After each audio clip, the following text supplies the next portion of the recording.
fuori dei nostri ambulatori deve cominciare appunto nei campi, nei terreni dove per esempio si coltivano e si allevano gli animali che poi andavano a finire sulla nostra tavola, che spesso sono pieni di pesticidi. Dunque lì vedete appunto c'è il sito della nostra associazione e allora mi è stato chiesto di parlare di varie cose, un po' di PFAS, perché qualcuno mi chiama anche il dottor PFAS, visto che sono stato fra i primi a segnalare la pericolosità di queste sostanze e scontrandomi a volte duramente con i miei superiori presso l'azienda presso la quale lavoravo, e ho avuto anche dei provvedimenti disciplinari, degli inviti più o meno larvati ad occuparmi d'altro e di non andare a disturbare il conducente. Perché appunto stavano all'inizio, nel 2013, dopo l'annuncio della scoperta di queste sostanze, le versioni erano abbastanza, le versioni ufficiali, molto tranquillizzanti, e io, ripeto, probabilmente in Veneto ero uno dei pochi tra i non addetti al lavoro a sapere cosa fossero le PFAS, cosa la pericolosità, per tanti motivi che se avremo tempo ne parleremo, vi illustrerò un po', e quindi non ero convinto che le informazioni che si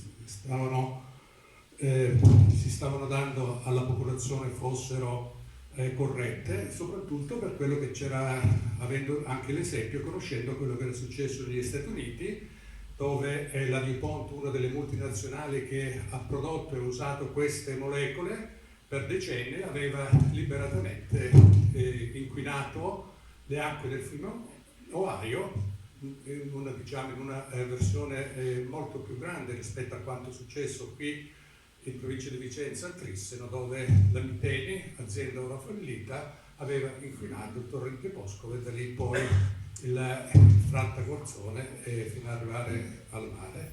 La differenza è che negli Stati Uniti si trattava di una 70.000 circa persone contaminate con l'acqua potabile, mentre qua in Veneto sarebbero almeno 350.000, forse qualcuno stima anche 800.000. Quindi qua so che già avete parlato di PFAS, quindi se qualcuno potete interrompermi quando volete, chiaramente, insomma faremo un po' un riepilogo. Poi nella seconda parte mi preme soprattutto parlare di un altro argomento molto importante, emergente, le microplastiche, che sono collegate, vedrete benissimo, anche con il PFAS, ma con tanti altri inquinanti. Anche le microplastiche si trovano nel nostro organismo. Qualcuno stima che ognuno di noi mangia ogni settimana l'equivalente di una carta di credito, di 5 grammi di plastica, e si trovano nel cervello e in tanti altri organi. E poi soprattutto per illustrarvi quella che è la campagna nazionale per la prevenzione dei danni della salute della plastica e altre iniziative coordinate da ISD, la nostra associazione, ma con la collaborazione di numerosissime società scientifiche, medici ma non medici, perché probabilmente questo, le microplastiche, sarà un argomento di cui tutti dovremo confrontarci presto a causa appunto dei danni alla salute. Quindi sapete benissimo, le PFAS sono state anche chiamate le molecole eterne perché sono indistruttibili. Finora non c'è nessuna tecnologia, nessun metodo, che sia esso artificiale, naturale, chimico, fisico, che sia in grado di distruggere completamente queste molecole. E queste perché non è possibile distruggerle, se non forse incenerendole a 1400 gradi. Sarebbero necessari degli inceneritori in grado di raggiungere la temperatura di 1400 gradi per almeno 2 secondi, e finora non c'è nessun apparato di questo tipo, nessun inceneritore in grado di di soddisfare questi criteri, e lo dice anche l'Agenzia per la protezione ambientale degli Stati Uniti. Basta andare sul sito e che appunto loro stanno sperimentando, ma finora non c'è appunto un metodo in grado di distruggere queste molecole, soprattutto a livello industriale, perché in laboratorio si stanno sperimentando varie tecnologie. Ogni tanto salta fuori, anche ieri quando furono notizie che sono stati identificati dei batteri, cioè dei microorganismi presenti nel suolo, soprattutto in vicinanza delle aziende dove queste molecole sono state prodotte in grande quantità. Si sarà selezionato qualche BAO, come si dice in Veneto, che pare che sia in grado di in qualche modo di distruggere, di inattivarle, però il problema è che bisogna trovare il modo che sia a livello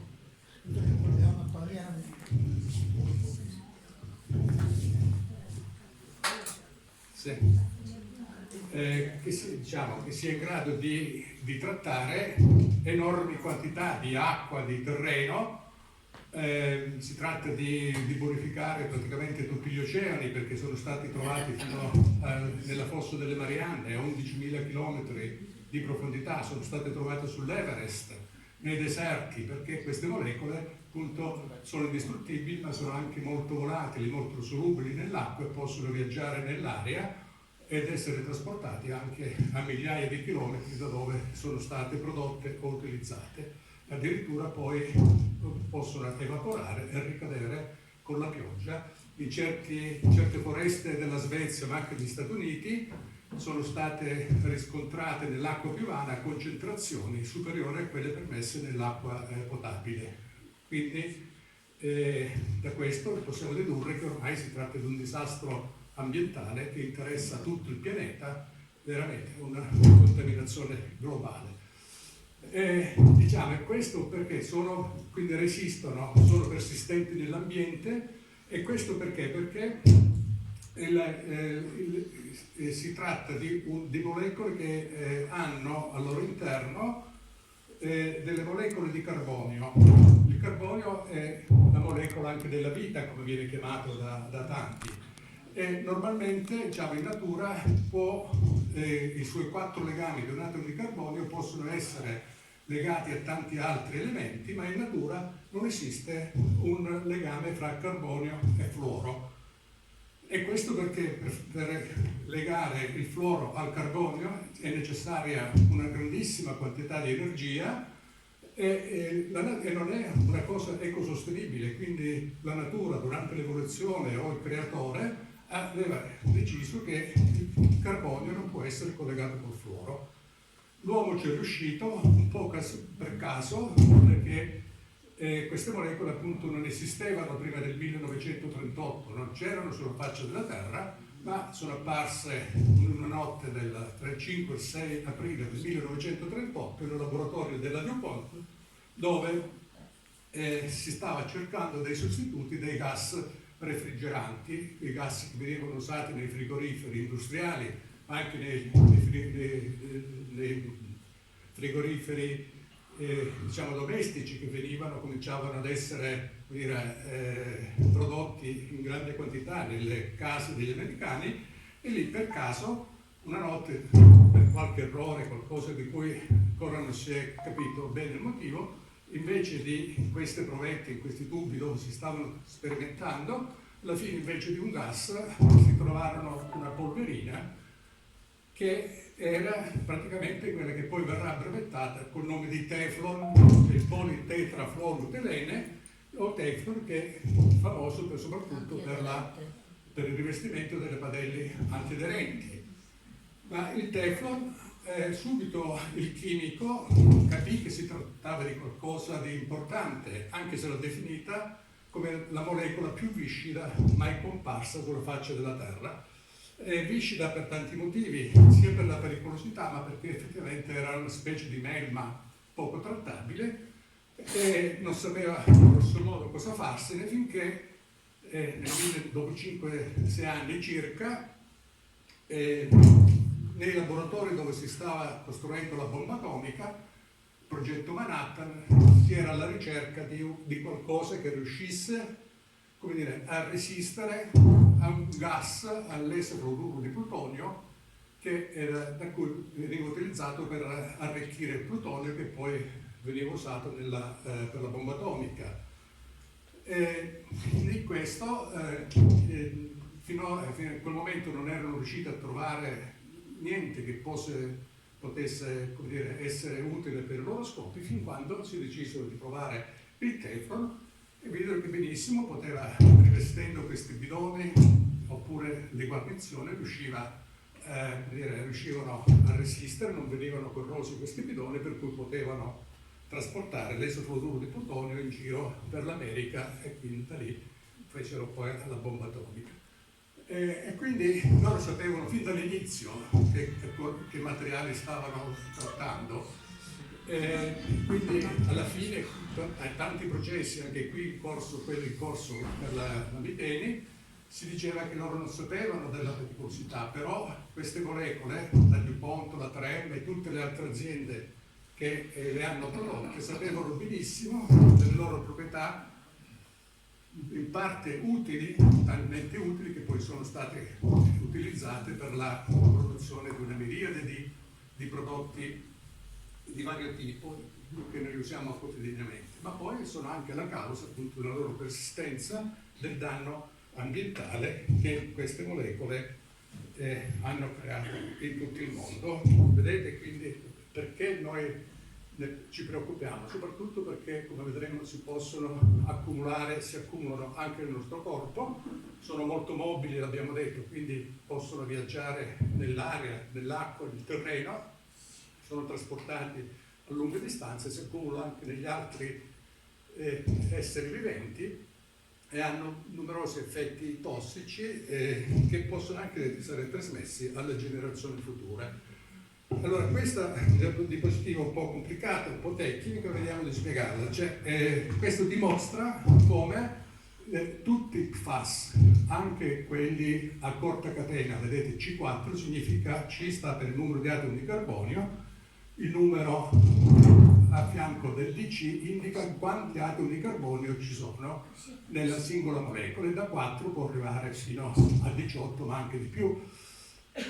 Queste molecole quindi tutte si accumulano, anche quelle a corta catena, e questa è un'altra, diciamo, fake news, tanto per dire, un'altra notizia falsa messa in giro dalle aziende, secondo cui le molecole a corta catena non si accumulano nel nostro corpo, ma questo studio fatto in Spagna su una ventina di soggetti di varia età morti accidentalmente per caso dimostra come appunto si accumulano, e si accumulano molto di più rispetto a quelle a lunga catena, molte delle quali sono state vietate a partire dagli anni 2000, e però ce li troviamo ancora nel nostro corpo e nell'ambiente, appunto perché non si riesce ad eliminarle, soprattutto se ancora persiste il contatto con queste sostanze. Quindi vedete per esempio la prima colonnina, quella più alta, il colore e poi quella verde dietro, dimostra appunto come si accumulano soprattutto il PFBA, che è l'acido perfluorobutanoico, prodotto anche dalla miteni di trissino, è quella che si accumula di più nei reni o nella colonnina verde, nei polmoni.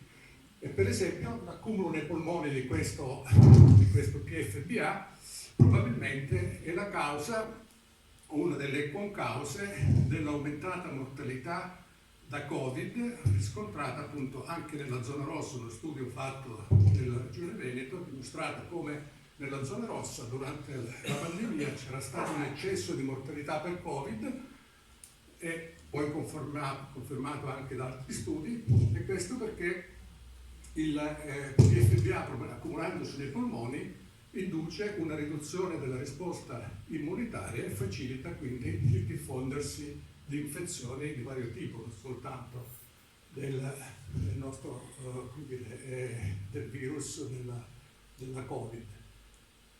E questo noi, per dire che si accumula, parliamo in termini tecnico di emivita ottimezzi, cioè l'emivita o tempo di dimezzamento è il tempo che una molecola impiega a dimezzarsi come quantità nel sangue, purché però si arresti subito l'esposizione, perché uno non sia più esposto a queste molecole.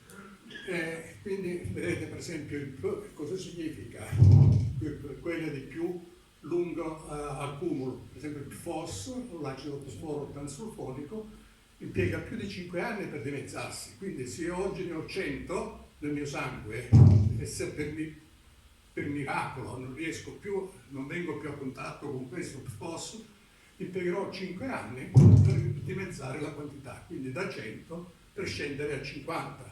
Poi ci vorranno altri 5 anni perché si scenda da 50 a 25, altri 5 da 25, da scendere da 25 a 12,5, eccetera. Però se durante questi anni io vengo a contatto anche con piccole quantità di questa molecola, ecco che allora i tempi si allungano, per cui probabilmente uno nascerà con queste molecole nel sangue e se le porterà per tutta la vita. Queste molecole sono tossiche soprattutto perché sono interferenti endocrini o distruttori endocrini, come vengono chiamati, cioè interferiscono con il buon funzionamento di tutta una serie di ghiandole, dalla tiroide, il pancreas e soprattutto gli organi sessuali, quindi i testicoli e le ovaie delle donne, e quindi interferiscono a partire, diciamo, dalle età più precoci, dal momento in cui avviene il concepimento. Poi queste molecole possono essere trasmesse liberamente attraverso la placenta dalla madre al feto, così il bambino nascerà con una dotazione di queste molecole ancora prima di essere stato esposto all'ambiente esterno, ed è esposto proprio nel periodo più delicato della vita dell'uomo, cioè proprio in quel momento in cui gli organi si stanno formando, si stanno sviluppando, e questo può interferire appunto con il processo di formazione e sviluppo del bambino.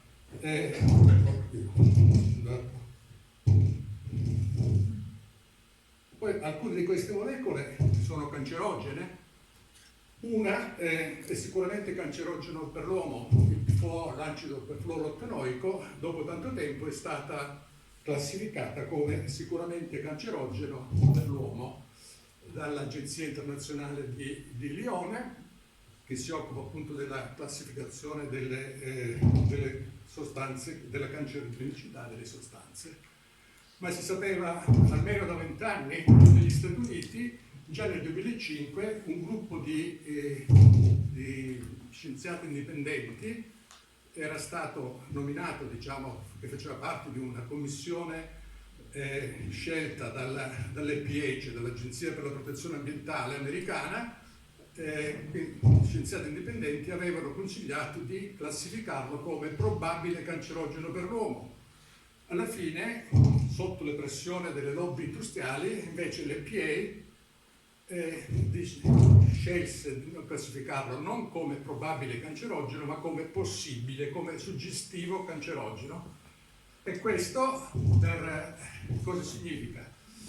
Significa che negli Stati Uniti, quando una molecola, se classificata come cancerogeno ma anche come probabile cancerogeno, deve essere eliminata da tutto ciò che ha a contatto con gli alimenti.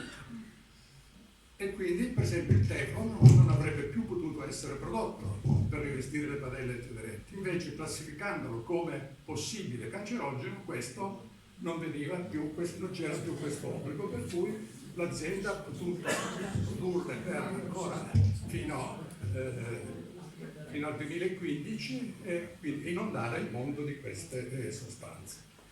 Allora, le sostanze il FOA. Toccate il microfono.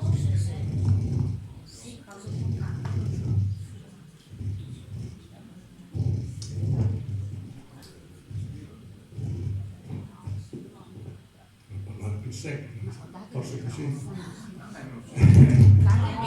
Provate con il microfono. Provate con il microfono perché veramente, cioè, è un'esposizione è fastidiosissimo.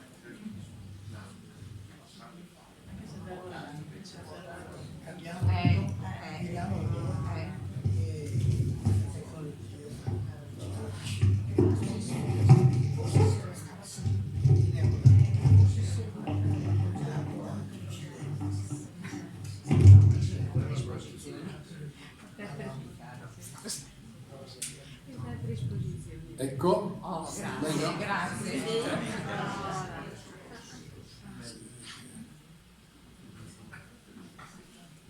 allora dicevo, vediamo, speriamo che si senta un po' meglio. Quindi le molecole, quella sicuramente cancerogena, probabilmente è la più potente fra le sostanze cancerogene finora classificate, o almeno una tra le più potenti, perché diciamo, mentre vedete lì questo studio presentato nel 2005 indica le 10 caratteristiche che una sostanza può avere per essere considerata come cancerogena. Allora, mentre le sostanze più tossiche, quelle più pericolose, per esempio la diossina, ne hanno in media 4 di questi criteri, il PFOA ne ha 6. E quindi perché anche se non è in grado di indurre lesione del DNA, quindi non è genotossico come si dice in termini tecnici, quindi non è in grado di alterare la struttura del DNA, induce tutta una serie di anomalie, di alterazioni nel nostro corpo che vanno dal stress ossidativo, dalla riduzione della risposta immunitaria, dalla generazione di uno stato infiammatorio cronico che nel corso degli anni può poi portare appunto alla degenerazione cellulare e alla trasformazione in cancro. Che si sapesse che questi PFAS fossero cancerogeni o comunque in grado di alterare profondamente, diciamo, il metabolismo umano, lo afferma anche questa gentile signora, che è Linda Birnbaum, che è stata per anni diciamo, alla presidenza di quello, l'equivalente del nostro Istituto Superiore di Sanità. Lei, quando è andata in pensione, ha detto che per anni i suoi superiori le avevano impedito, vietato di andare in giro a dire che queste molecole fossero pericolose per la salute o fossero cancerogene. Quindi lei non poteva andare, anche se pubblicava degli articoli scientifici in cui si parlava, appunto lei dimostrava della cancerogenicità di queste molecole negli animali di laboratorio, lei era costretta a non dire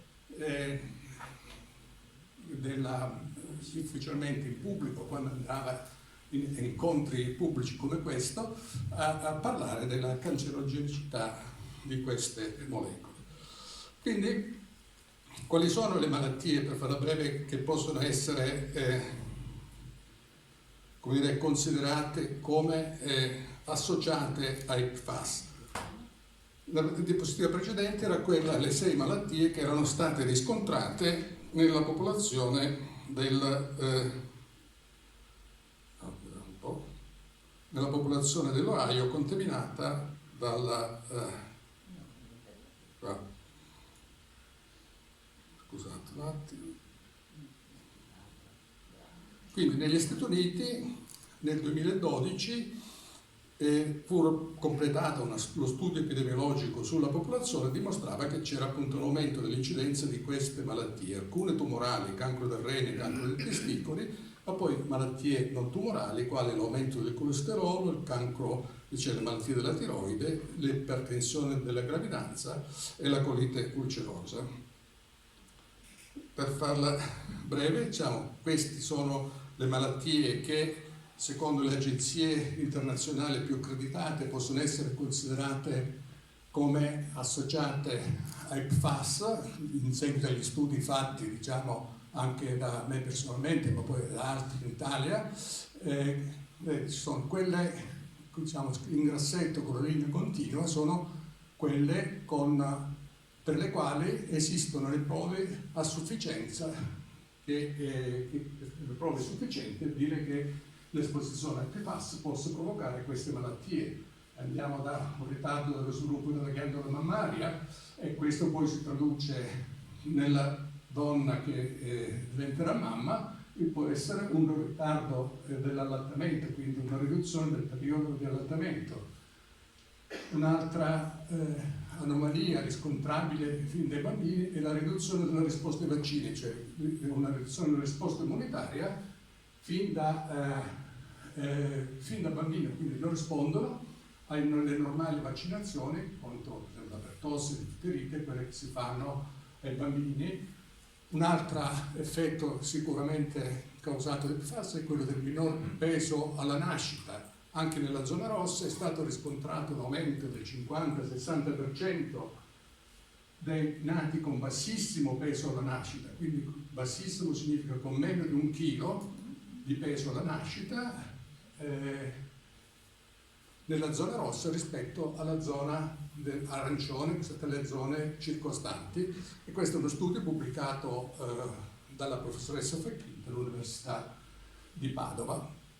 Poi quindi nell'adulto ci sono altri vari tipi di problematiche, soprattutto danni al fegato, aumento dei livelli di colesterolo, abbiamo detto, e i 2 tipi di tumori, cancro del rene e cancro dei testicoli. Però ci sono anche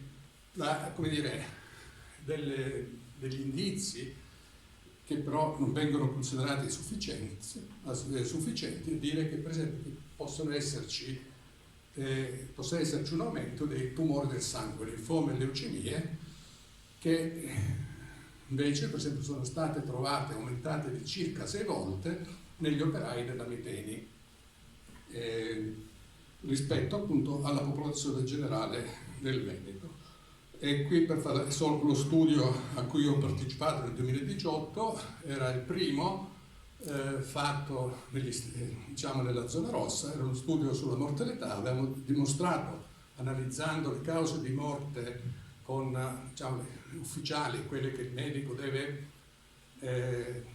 dichiara quando constata il decesso in ospedale o a casa della malata, insomma in qualsiasi struttura, c'era un eccesso di una quarantina di morti all'anno dal 1980 al 2010. Noi abbiamo scelto il 1980 perché, secondo i dati allora disponibili, si pensava che la contaminazione della zona rossa, cioè dall'onico, fosse iniziata nel 1980, quando fu creata questa centrale di potabilizzazione dell'acqua che veniva dal nord, dalle zone più a nord, poi l'acqua che poi veniva smistata.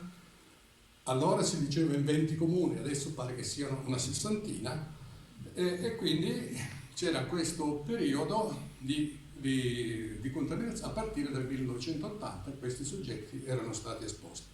Questo studio poi è stato confermato dal professor Biggeri, che ha esteso invece il professor Biggeri, che era ordinario di epidemiologia a Padova, che ha esteso lo studio fino al 2015, e avendo poi a disposizione dei dati più precisi per quanto riguarda la popolazione esposta al PFAS con l'acqua potabile, aveva riscontrato invece non 1300 morti in eccesso, ma bensì oltre 4000 morti nell'arco di 35 anni. E l'aspetto più preoccupante che emerge da questo studio del professor Biggeri è che l'eccesso di mortalità riguarda i soggetti più giovani, sotto i 50 anni, perché si spiega facilmente, perché i soggetti con meno di 50 anni sono stati esposti a partire dal 1985, quella data sicura con la quale è iniziata appunto la somministrazione di acqua potabile contaminata. Quindi quelli che adesso hanno 40 anni sono stati esposti, sono nati nella zona rossa, sono stati esposti già prima di nascere, che è lì la cosa più importante, che con queste molecole l'esposizione a livello prenatale.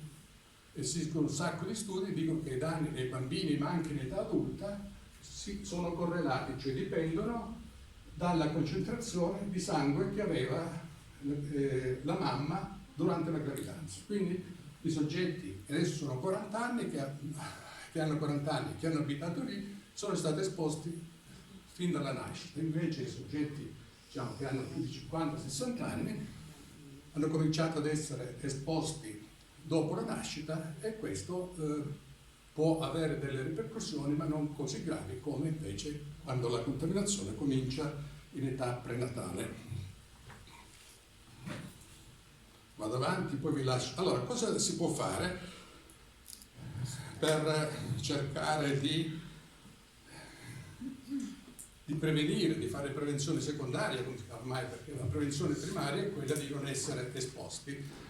Si tratterebbe quindi di non mangiare alimenti contaminati, di non bere acqua contaminata, di non respirare aria contaminata, di non usare prodotti cosmetici o altre cose che possono essere assorbite attraverso la pelle, ed è questo non possiamo rinunciarci già a priori, perché è impossibile, penso, trovare un ambiente incontaminato da questi PFAS, perché o nell'aria o nell'acqua, negli alimenti o nei cosmetici, nei prodotti per l'igiene personale della casa, e molto probabilmente non ce li ritroviamo ed è difficile non venire più a contatto. Quindi cosa succede?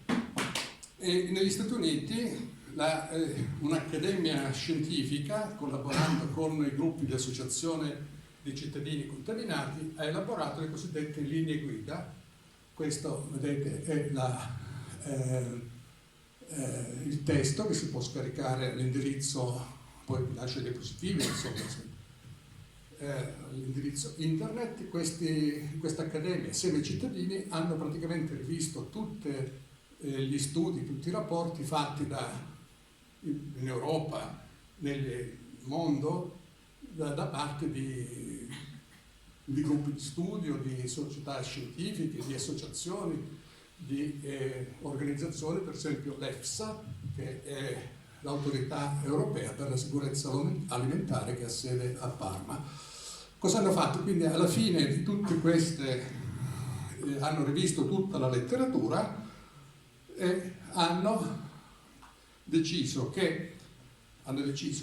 elaborato questi consigli validi anche per il medico di base e per il medico di famiglia, secondo cui ci sono alcune malattie, che sono grosso modo quelle che abbiamo visto prima, che sono più frequenti nei soggetti che hanno più di 20 nanogrammi per millilitro della somma di 7 PFAS nel sangue, quindi non di uno, ma la somma, chi ha la somma di 7 PFAS, se supera i 20 nanogrammi per millilitro, è a maggior rischio per esempio di avere tutta una serie di malattie, e allora lì è consigliabile che il medico di base faccia uno screening a seconda dell'età, del sesso e del rischio, dosando il PFAS nel sangue, e poi tutti gli esami complementari che possono seguire per prevenire le malattie associate al PFAS, per esempio il cancro dei testicoli, il cancro del rene, quindi fare delle ecografie, o l'ecografia mammaria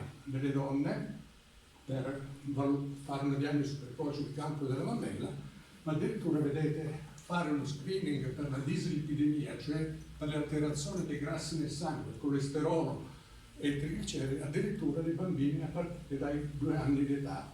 Quindi questo significa, hanno fatto il conto che probabilmente il 10% della popolazione americana supera questo valore di 20 nanogrammi per millilitro, che significherebbe mettere sotto osservazione praticamente quasi 30 milioni di americani a partire per tutta la vita, quindi medicalizzare una fascia notevole della popolazione, perché appunto queste linee guida prevedono che sopra 20 nanogrammi ci sia un rischio aumentato. Invece, se il valore è fra 2 e 20 nanogrammi, allora il medico, assieme al soggetto, può valutare caso per caso, a seconda per esempio della storia familiare, dell'attività lavorativa, eccetera, se proseguire con gli accertamenti, mentre se la somma di questi PFAS nel sangue è inferiore a 2 nanogrammi per millilitro, il rischio praticamente è quasi assente, per cui si può fare anche a meno di sottoporsi a visite mediche, così, eccetera. Quindi loro hanno identificato questo valore di 2 nanogrammi per millilitro per la somma di 7 PFAS, che può essere considerato abbastanza sicuro. Vi ricordo che nella zona rossa il valore medio del solo PFOA, e quindi che il acido perfluorottanoico, che è quello cancerogeno, il valore medio è di 50 nanogrammi, questo prima che applicassero i filtri. Dopo, nel corso degli anni, dopo 2 o 3 anni dall'applicazione dei filtri, si è ridotto di circa il 50-60%, però la somma, quindi oltre il 50% dei giovani analizzati nel piano regionale aveva dei valori molto di gran lunga superiori rispetto a quelli che richiedono un'azione, quindi degli accertamenti medici. L'altra cosa, come dire, che lascia un po' far preoccupare è che appunto sempre dimostra come il danno ambientale sia enorme, incalcolabile, come stanno venendo fuori degli studi condotti anche da veterinari in tutto il mondo che dimostrano come le stesse malattie che sono state riscontrate nell'uomo cominciano a comparire anche negli animali, nella fauna selvatica di tutti i tipi, anfibi, rane, coccodrilli, tartarughe, delfini, volatili, e praticamente sono le stesse malattie che si possono riscontrare nell'uomo. Allora, adesso teniamo un attimo di sospiro. Dopo tutte queste brutte notizie, c'è qualcosa di buono che posso dirvi? Vediamo. Cosa c'è? Allora, questi effetti tossici sono reversibili, come reversibili. Io ho tradotto in italiano il termine revertare in inglese, cioè non esiste. Si possono prevenire? Noi diciamo che forse sì. Questo è uno studio fatto negli Stati Uniti in cui si dimostra in pratica che semplicemente riducendo l'esposizione della popolazione a queste sostanze tossiche, quindi eliminando dall'acqua potabile, applicando i filtri, eliminandoli dagli alimenti, cioè quindi garantendo alle persone degli alimenti privi di PFAS, quello di respirare è un po' più difficile per adesso, insomma, vediamo, respirare aria incontaminata, si può abbassare e di molto gli effetti tossici anche in breve tempo, semplicemente facendo degli interventi di sanità pubblica, che è quello appunto di eliminare l'esposizione con l'acqua potabile. Negli Stati Uniti avevano fatto conto che nei 15 anni, dal 1999 al 2014, nelle persone che avevano elevati valori di PFOS, che lì era la 3M che produceva il PFOS, era la molecola più frequente, più presente nel sangue dei soggetti, diciamo, si poteva calcolare, imputare a questo PFOS un eccesso di morti ogni anno di 382.000 morti, che quindi il 15% di tutti i morti negli Stati Uniti poteva essere imputato ai PFAS, o meglio a questo PFOS, alla somma di 7 molecole, ma tra cui quello più importante era il PFOS. Trasportando gli stessi dati in Italia, che siamo circa un quinto della popolazione, si può quindi dividere per 5, quindi circa 70.000 decessi in più all'anno possono essere imputati all'esposizione ai PFAS. Questo a spanne non è un discorso scientifico, però può dare l'idea di cosa stiamo parlando. Quindi di questi 382.000 morti per ogni causa, circa 100.000 erano per cause cardiache o cardiovascolari e 106.000 per cause neoplastiche. Nel quadriennio 2015-2018, dopo che negli Stati Uniti era stato vietato il PFOS a partire dal 2000, la concentrazione media di PFOS nel sangue scese da 17,9 nanogrammi per millilitro a 4,9. Allora l'eccesso di morti scendeva da 382.000 a 69.000. Quindi c'era stato un bel guadagno in termini anche di soltanto in termini di salute ma anche di minore spese sanitarie, insomma, no? Quindi semplicemente abbassando questi valori nel sangue si potevano ottenere dei risultati molto importanti e che potevano anche ridurre il carico di risorse da impiegare per neutralizzare gli effetti tossici di queste molecole. Un altro studio che lascia ben sperare anche per quanto riguarda la zona rossa è fatto su una popolazione anche qui di 60.000 abitanti nello stato del Minnesota, contaminati sempre con l'acqua potabile.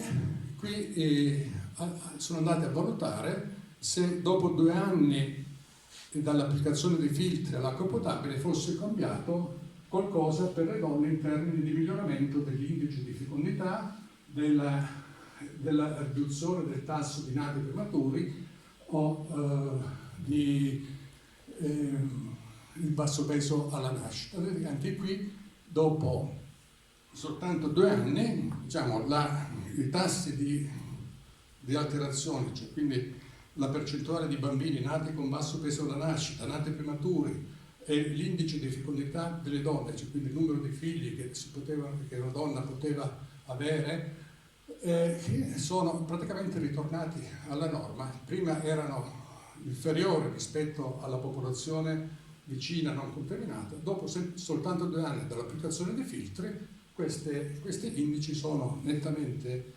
migliorati.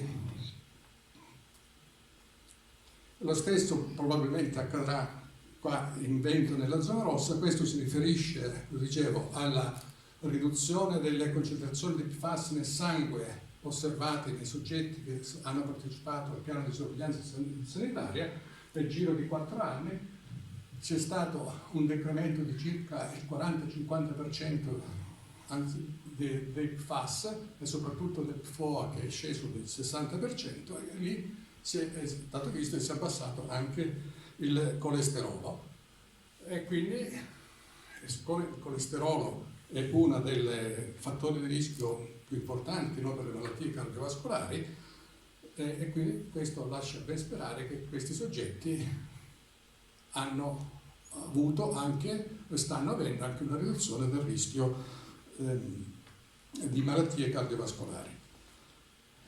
Allora, dal punto di vista pratico, cosa possiamo dire? Che questi PFAS sono dappertutto. Qui vedete un elenco, una tabella che ho ricavato dal libro che io ho curato assieme alla collega Murgia, un libro sui PFAS che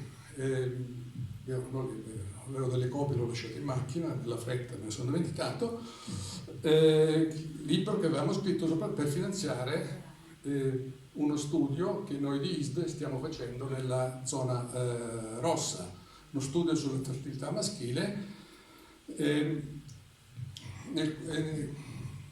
quale abbiamo arruolato, come si dice in termini tecnici, abbiamo sottoposto oltre 1050 giovani dai 18 ai 36 anni a visite mediche, ad analisi dei PFAS nel sangue, nello sperma, visita andrologica, tutto gratuito, uno studio completamente autofinanziato, meglio se riusciamo a trovare tutti i fondi ad autofinanziarci. Abbiamo rifiutato fondi pubblici appunto per essere indipendenti. Quando li abbiamo chiesti non ce l'hanno dato, ci eravamo rivolti alle principali banche, alle fondazioni, partecipando a bandi di ricerca, anche ben fatti, secondo noi avevamo i criteri per poter avere almeno un minimo di finanziamento, non ce l'hanno dati. Allora abbiamo deciso di proseguire e speriamo di trovare tutti i soldi, che saranno circa 160.000 euro, perché appunto per ogni persona si spendiamo 160 euro fra esami, e quindi è importante se riusciamo ad arrivare fino in fondo, perché purtroppo abbiamo visto che almeno il 30% di questi giovani hanno una o più alterazioni dello sperma, della qualità del numero degli spermatozoi, che potrebbero in futuro compromettere la loro fertilità, con la speranza che appunto la riduzione dei PFAS nel sangue dando delle informazioni su come eventualmente evitare con gli alimenti, eccetera, si possa anche lì possiamo parlare magari fra qualche anno, parlare di una reversibilità degli effetti sulla fertilità maschile. Comunque chi non volesse comprare il nostro libro può sempre rivolgersi, scaricare da internet questi 2 documenti della Confindustria che sono stati presentati per, come dire, in opposizione ai progetti che stanno nascendo in Italia e in Europa per ridurre queste molecole PFAS dei cosiddetti usi non essenziali, e lì è elencato praticamente tutti i prodotti, tutte le produzioni, tutte le attività industriali dove ci sono i PFAS. E allora, avete visto, abbiamo detto come si può fare per eliminare dei tessuti, semplicemente eliminando l'esposizione con l'acqua potabile si assiste prima o poi ad una riduzione fino non totale dei PFAS nel sangue. Quindi questo è uno studio fatto negli Stati Uniti che dimostra come nel corso degli anni le concentrazioni delle varie molecole si stanno abbassando fino quasi a raggiungere lo zero. Una cosa però che può destare preoccupazione è che invece per alcuni di questi che sono stati utilizzati per sostituire quelli vietati, le concentrazioni stanno cercando, continuare ad aumentare, ed è per questo che noi dobbiamo impegnarci affinché passi, diciamo, il concetto di sostituzione non ingannevole, cioè l'azienda nel corso degli anni ha sempre cercato di sostituire un PFAS con un altro, però sempre la stessa sofra, la stessa minestra. Quindi, siccome le alternative ci sono, nonostante quello che dica un illustre ex presidente del Consiglio, ex governatore di varie banche in tutta Italia, di Europa, eccetera, eccetera, le alternative ci sono, e almeno per il 95% delle applicazioni, per esempio nei contenitori per alimenti, nei vestiti, nei tessili, possono essere utilizzati senza mettere PFAS, senza perdere l'efficacia, per esempio l'attività antiaderente delle padelle oppure l'impermeabilizzazione dei tessuti. Quindi queste alternative ci sono, possono essere utilizzate, creare nuovi posti di lavoro, l'industria non è crollata, anche perché a proporla sono stati 5 paesi del nord Europa che non sono proprio gli ultimi arrivati, cioè Danimarca, Svezia, Norvegia, Francia e alla fine è Olanda, e poi si è aggregata anche il Belgio. Quindi l'economia di questi paesi ancora continua, hanno già cominciato per esempio a vietarli nei contenitori per alimenti, nei contenitori per fast food in Danimarca, e in Francia dall'anno prossimo sono già vietati. Quindi negli Stati Uniti le varie catene di fast food, quelle più famose, tanto per non fare nomi, vendono contenitori per sacchettini per le patatine, popcorn, eccetera, senza PFAS. In Italia ancora no. Poi ci possono essere anche altre cose, da cui la plasmaferesi o pulizia del sangue, usare farmaci, però la plasmaferesi era stata, come dire, proposta in modo più o meno illegale nella zona rossa. Ma soprattutto, siccome non era una cosa mai sperimentata al mondo, bisognava farlo prima anche per una questione di etica, fare uno studio sperimentale su un campione. Invece, semplicemente per motivi elettorali, hanno preso un centinaio di giovani, a volte minori, li hanno sottoposti a questa operazione di pulizia del sangue, di plasmaferesi, senza appunto fare uno studio, senza sapere cosa andare incontro, quante sedute c'era e via dicendo. Io mi beccai il secondo provvedimento disciplinare appunto perché fece delle dichiarazioni pubbliche sul mandato del comitato direttivo di ISDE, ma poi queste furono riprese anche dall'allora ministro della salute Lorenzin, che mandò in AS in regione a Veneto a sequestrare tutta la documentazione e a sospendere questa procedura. Degli alimenti, avete visto, abbiamo detto, possono essere contaminati. Gli alimenti più a rischio sono le uova, le frattaglie, i pesci, la carne degli animali. Addirittura, vedete in questo studio, che è lo studio per Food fatto nel 2006, addirittura in Europa, andarono a vedere la presenza di questi PFAS nel sangue negli alimenti presi un po' in tutta Europa. Il Veneto non c'era, in Europa e in Italia c'erano solo alcune regioni, Piemonte e Lombardia. Vedete che negli alimenti prodotti vicino ai cosiddetti hotspot, cioè punti caldi, che possono essere queste elencate qui, cioè quindi praticamente le zone dove i PFAS sono prodotti o utilizzati per fare tutta questa serie di prodotti.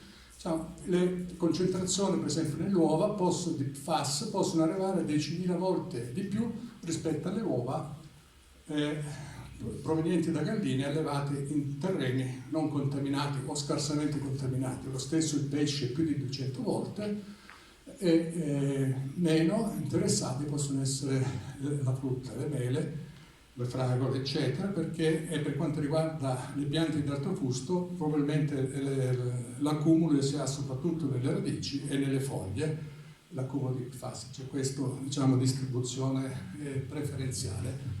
Per quanto riguarda i pesci, vi ricordo che qua nella zona rossa vige dal 2016 ed è stato rinnovato a giugno di quest'anno il divieto di consumo del pesce pescato nella zona rossa, e questo lascia un po' ridere, come se a un certo punto i pesci riuscissero a riconoscere il confine, per cui i pesci che viaggiano da Creazzo, da Retrone, eccetera, poi vanno a finire, ammesso che ce ne siano, vanno a finire benissimo al mare pioggia. E vi ricordo che appunto una scardola, un pesce che l'Istituto Superiore di Sanità dice non molto consumato, però esiste un sacco di ricette, quindi può essere consumato. Una scardola pescata a Creazzo aveva 57.000 nanogrammi per chilo di FOA per chilo di pesce. Quindi praticamente se un bambino mangiava un netto di quel pesce faceva una scorta per oltre 6 settimane di tutti i PFAS che potevano essere considerati. E allora, cosa è importante? Sappiamo che per esempio non mangiare prodotti di origine animale consente di avere una concentrazione di PFAS inferiori nel sangue.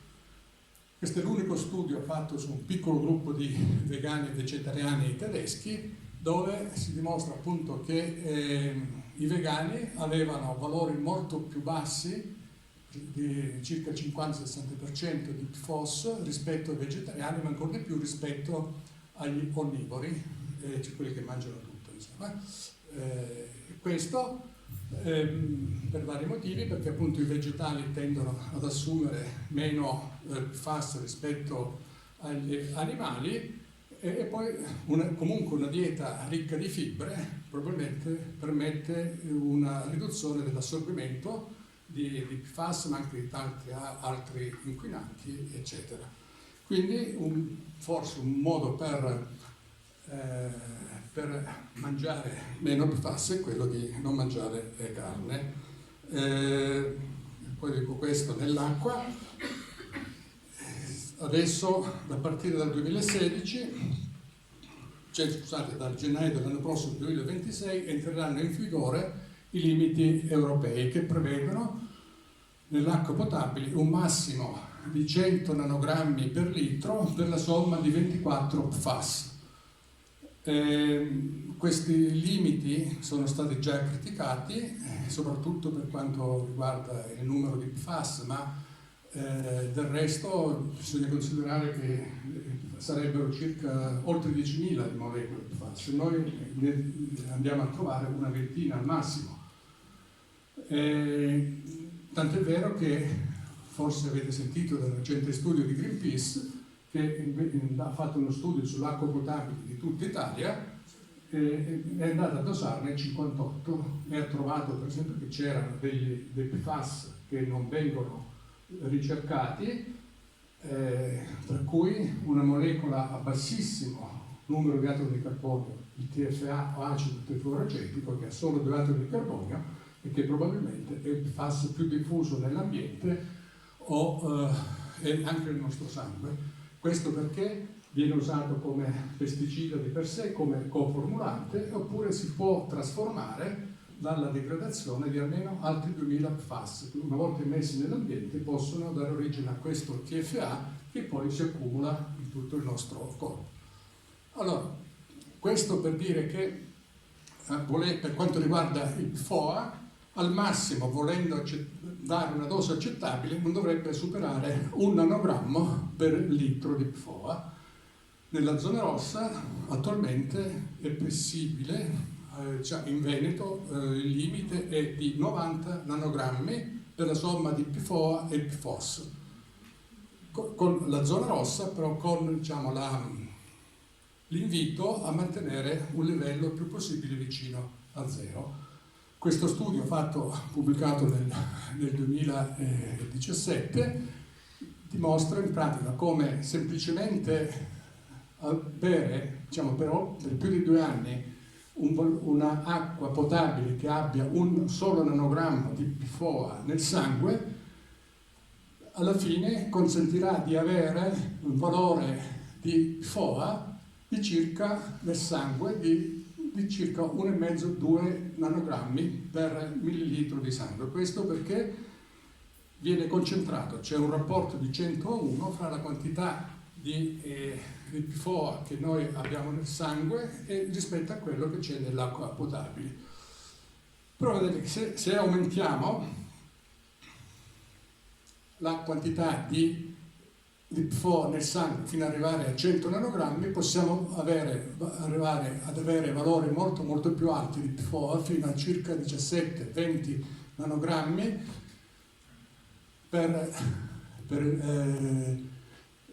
litro di PFOA. E la collina gialla è il valore che si hanno in chi beve più acqua, nei forti bevitori di acqua, come lei l'ha classificato negli Stati Uniti, cioè quelli che bevono 2 litri o più di acqua al giorno. La collina nera invece chi ha un minore consumo di acqua, circa 1 litro al giorno di acqua.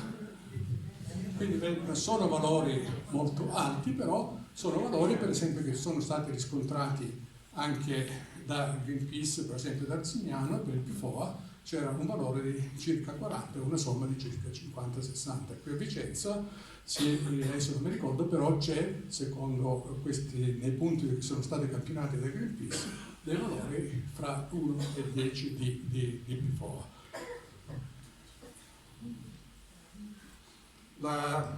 Quindi volevo dirvi alcune cose che sono emerse anche al Tribunale durante il processo, per dire che di questi PFAS tanti sapevano prima del 2013, prima che scoppiasse, e nessuno ha parlato.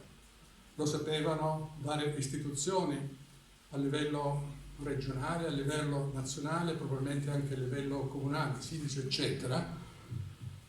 Per esempio, girando su internet ho trovato questo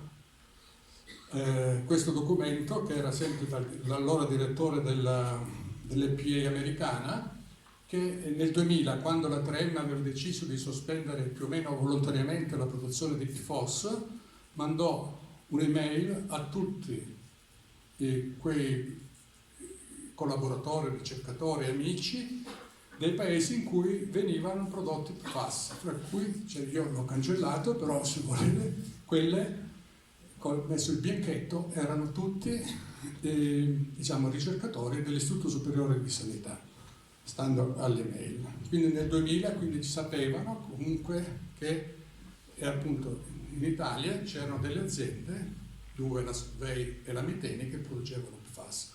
Ma il Superiore di Sanità lo sapevano anche da prima, perché avevano partecipato nel 1976 agli studi fatti sulla RIMAR. Allora la Miteni si chiamava RIMAR, quando fu contaminata l'acqua potabile, no, che fu servita a crearsi in Vicenza vicina con le autobotti della NATO, gli americani, fecero uno studio pubblicato nel 1983 e lì questi PFAS c'erano, ma siccome l'azienda non aveva dichiarato la produzione, loro non erano riusciti ad identificarli con nome e cognome, però avevano detto qui c'è qualcosa di strano, qualcosa che noi non riusciamo a identificare perché ancora non abbiamo la tecnologia, e in effetti nel 1976 ancora non c'erano le tecniche di laboratorio per identificare una per una queste molecole, però ci ripromettiamo di studiarle quando queste tecniche saranno disponibili. Non risulta che siano stati fatti questi accertamenti.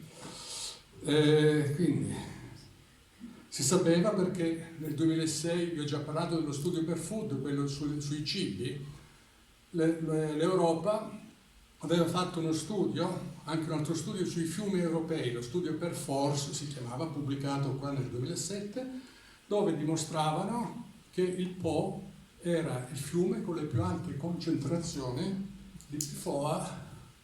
Vedete, il fiume Po aveva fino a 200 nanogrammi per litro di PFOA nell'acqua rispetto a tutti i valori non raggiunti da nessun altro fiume a livello europeo. Probabilmente lì il PFOA veniva dalla Solvay di Spinetta Marengo, che immeste nel fiume Pormida, eccetera, quantità enormi di migliaia di tonnellate ogni anno, ne rimetteva, adesso pare che non produca più, alla fine arrivava fino all'Adriatico con concentrazioni più basse perché veniva diluito. Quindi questo è appunto un altro studio fatto dalla 3M a cui hanno partecipato dei ricercatori dell'Università di Siena, che dimostravano come su mammiferi spiaggiati nel 1991, quindi questo studio si riferisce al 2000, è stato pubblicato nel 2002, questi ricercatori avevano tenuto nei loro congelatori i campioni di balene, di delfini, di pesce spada, di tonni pescati nello stretto di Messina, vicino a Palizzi, vicino a dove sono nato io in Calabria. Questi li avevano tenuti in frigorifero, poi li hanno dati a questo ricercatore della 3M che dimostrava come questi animali spiaggianti nel 1991, alcuni anche in Sardegna, valori molto alti, e quindi c'erano già questi PFAS dal 1991 e nessuno disse niente. Lo stesso succede sempre. A Siena fornirono 50 campioni di giovane donatore di sangue nel 2000 e tutti trovarono concentrazioni più o meno abbondanti di PFAS nel sangue. Allora io non so se questi ricercatori, alcuni adesso sono professori ordinari in giro per l'Italia, avessero l'obbligo di segnalare all'autorità la presenza di queste sostanze strane nel sangue e nei mammiferi, negli animali, negli uccelli marini, eppure diciamo, forse se avessero fatto qualcosa avremmo potuto risparmiarci una ventina d'anni di esposizione a queste molecole. Questo è uno studio fatto dell'Istituto Superiore di Sanità, pubblicato nel 2012. Andarono a vedere su incarico dell'AMCA, si chiama, era l'Agenzia Municipalizzata per l'Acqua e il Gas di Genova, sono andati ad analizzare acquedotti di queste regioni per sperimentare delle metodiche di filtrazione dagli acquedotti e dagli impianti di depurazione. Non sappiamo quali fossero questi acquedotti perché era uno studio, diciamo, anonimo, segreto per quanto riguarda la localizzazione, però vedete che ce n'era uno anche in Veneto. Hanno trovato questi PFAS, hanno sperimentato le metodiche per depurare i fanghi da reflui da depurazione, che sono una delle cause più importanti di contaminazione del suolo, perché purtroppo questi fanghi sono stati contenenti PFAS, ma anche altre sostanze tossiche sono state utilizzate come ammendante agricolo, come letame. Quindi vedete, questi li avevano già trovati praticamente attorno al 2010 in vari acquedotti d'Italia, però nessuno disse niente. Poi c'era questo studio sempre fatto dall'Istituto Superiore di Sanità che dimostrava come di cui era il decalogo sugli interferenti endocrini per il cittadino, e diceva appunto che già nel 2012 che il PFOA e il PFOS possono essere associati a varie malattie, per cui disturbi della fertilità, malattie del fegato, malattie della tiroide, eccetera.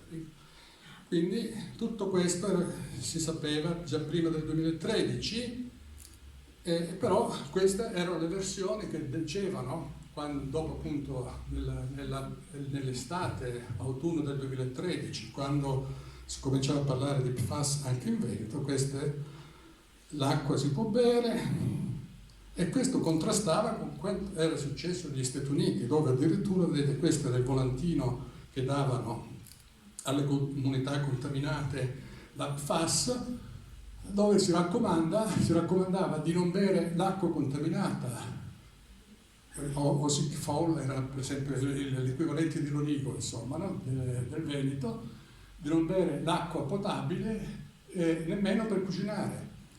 E qua nessuno ha mai detto in Veneto queste cose qua. Addirittura diceva se è bene fare il bagno o la doccia con l'acqua contaminata non sia una fonte di esposizione notevole, è consigliabile che i soggetti che hanno malattie della pelle non facciano il bagno o la doccia con quest'acqua contaminata. Questo nessuno l'ha mai detto. E allora, per farla breve, io avendo questa informazione che l'ho ricercata appunto quando non mi convinceva la versione ufficiale della Regione Veneto, ma anche l'Istituto Superiore di Sanità, mi mise alla ricerca di vedere delle possibili, se nelle zone contaminate poteva essere una maggiore frequenza di queste malattie. E allora riuscì a trovare una pubblicazione che si chiama L'annuario sulla mortalità, l'Atlante di mortalità regionale dal 1980 al 2000, e ho visto che proprio in quei 21 comuni della cosiddetta zona rossa c'era un eccesso di mortalità per uno o più malattie. Vedete per esempio a Colonia Veneto, Lonigo, no? C'erano malattie più frequenti, malattie di vario tipo che potevano essere collegate a PFAS, eccetera, rispetto al resto della media del Veneto. Qui vedete sempre una pubblicazione tratta da questa indagine epidemiologica fatta dall'URSS 5, firmata da 2 medici, in cui c'era questo eccesso. Questo è il comune di Lonigo, questo qua è Colonia Veneto. Vedete come nella zona rossa c'era un eccesso di mortalità, questo è per le donne, ma lo stesso per gli uomini, mortalità per tutte le cause. E allora io mi chiedevo, ma com'è possibile? È vero che anche lì dove abito io, in Alto, Recuaro, Valdagno, Schio, Chiene, c'era un eccesso di mortalità, però secondo me andava indagato, perché in queste zone c'era questo eccesso di mortalità e non per esempio nei comuni vicini, cioè Vicenza o altro. Questo appunto per quanto riguarda i maschi. Un'altra cosa che mi colpì è che c'era questa pubblicazione sull'ictus in Veneto, dove si mostrava che l'URSS 5 era al primo posto storicamente da sempre per eccesso di mortalità per ictus cerebrale sia nei maschi che nelle femmine. L'ictus può essere una complicanza per esempio dell'aumento del colesterolo, dell'aumento della pressione, che possono essere associati al PFAS, quindi potrebbe essere una causa tardiva che può spiegare anche l'eccesso di mortalità che è stato riscontrato nelle zone ad alta contaminazione dal PFAS. Questo abbiamo visto che può provocare malattie della tiroide, l'esposizione al PFAS. Allora le malattie della tiroide in genere non si muore, ma una cosa che mi era colpita è che appunto l'URSS 5 Ovest Vicentino, dove diciamo insisteva, come si dice, la Miteni, dove il territorio della Miteni era al primo posto per estensione ticket per malattie della tiroide, e anche altre URSS, per esempio quella di Legnago, erano, diciamo, c'era una percentuale di estensione ticket per malattie della tiroide superiore a quella di tante altre URSS del Veneto. Questa sempre dati del registro tumore del Veneto, dimostra come in provincia di Vicenza c'era un eccesso di malattie linfomatose, linfome e leucemie. Io mi occupavo di linfomi e leucemie, sono stato colpito a Valdagno dal fatto che io vedessi tantissimi casi di linfomi e di leucemie, buona parte dei quali proveniva dalla zona sud. Tanti arrivavano a Vicenza, dove c'è ancora una delle più grosse ematologie d'Italia, ma io mi occupavo, qualcuno arrivava, vedevo per esempio come ce n'erano molti che venivano da quella zona e non riuscivo a spiegarmi perché. Vedete come, per esempio, il tasso di linfome e leucemie nei maschi e nelle femmine, secondo il registro tumore del Veneto, era di gran lunga superiore rispetto alle altre URSS province del Veneto, 43,5 a Vicenza per i maschi, 38 a Padova, 37 eccetera. E lo stesso vale per le donne. Questi sono dati provenienti, un'altra cosa allarmante che allora mi colpì è che mi indusse ad andare avanti, a non stare zitto, nonostante diciamo, le minacce e gli inviti a stare zitto, era come questi dati dell'AIRTUM, dell'Associazione per i registri tumori italiani, dimostrava come il Veneto fosse praticamente al primo posto per tutti i tumori. Questo è il tumore del rene, zona blu è nei maschi, la rossa è l'AIRTUM, che è molto di più rispetto alla media degli altri registri, e lo stesso per quanto riguarda le femmine. Il giallo sono le vendite femmine, verde è la media degli altri registri tumori. Qua vedete per il testicolo, anche qui poteva essere un eccesso rispetto al resto d'Italia, linfomi, sempre la stessa storia, il tumore del sangue, via dicendo. Allora io non riuscii a stare zitto. E allora mi feci questo, mandai sul mio blog personale, pubblicai questo articolo, dopo averlo mandato ai miei dirigenti dell'URSS, per i quali nessuno mi rispose, ma non mi rispondevano nemmeno per tante altre cose, cioè perché io passavo per essere un rompiscatole, però quando c'era un errore, qualcosa che potesse servire a migliorare il servizio, ce lo dicevano anche per motivi assicurativi, c'era un sistema per cui bisognava segnalare gli errori anche minimi, non per evitare che si ripetessero. Io segnalavo sempre, ero l'unico, intervento primario, per esempio Vincenzo, smetti di rompere le scatole, perché anche se non ti firmi sappiamo che sei sempre tu che vai a segnalare certe cose. Va bene, allora la prossima volta non sarà più anonimo, mi firmerò nome e cognome. Quindi anche qui avevo visto tutti questi dati e dicevo state attenti, che forse non è giusto andare a dire che l'esposizione a queste molecole non provoca proprio niente. Per me c'è un rischio, va approfondito, anche perché, sempre per quanto riguarda i tumori del sangue, i dati del registro tumore erano inaffidabili. Inaffidabili perché, per esempio, io a Valdagni nel 2013 avevo visto 13 casi in 6 mesi di certi tumori del sangue, secondo il registro tumori ce n'erano 3 in tutta l'URSS. Allora mi fui accusato di aver diffuso dati privati che avevo acquisito durante l'esercizio della professione. Questo fu il primo provvedimento disciplinare,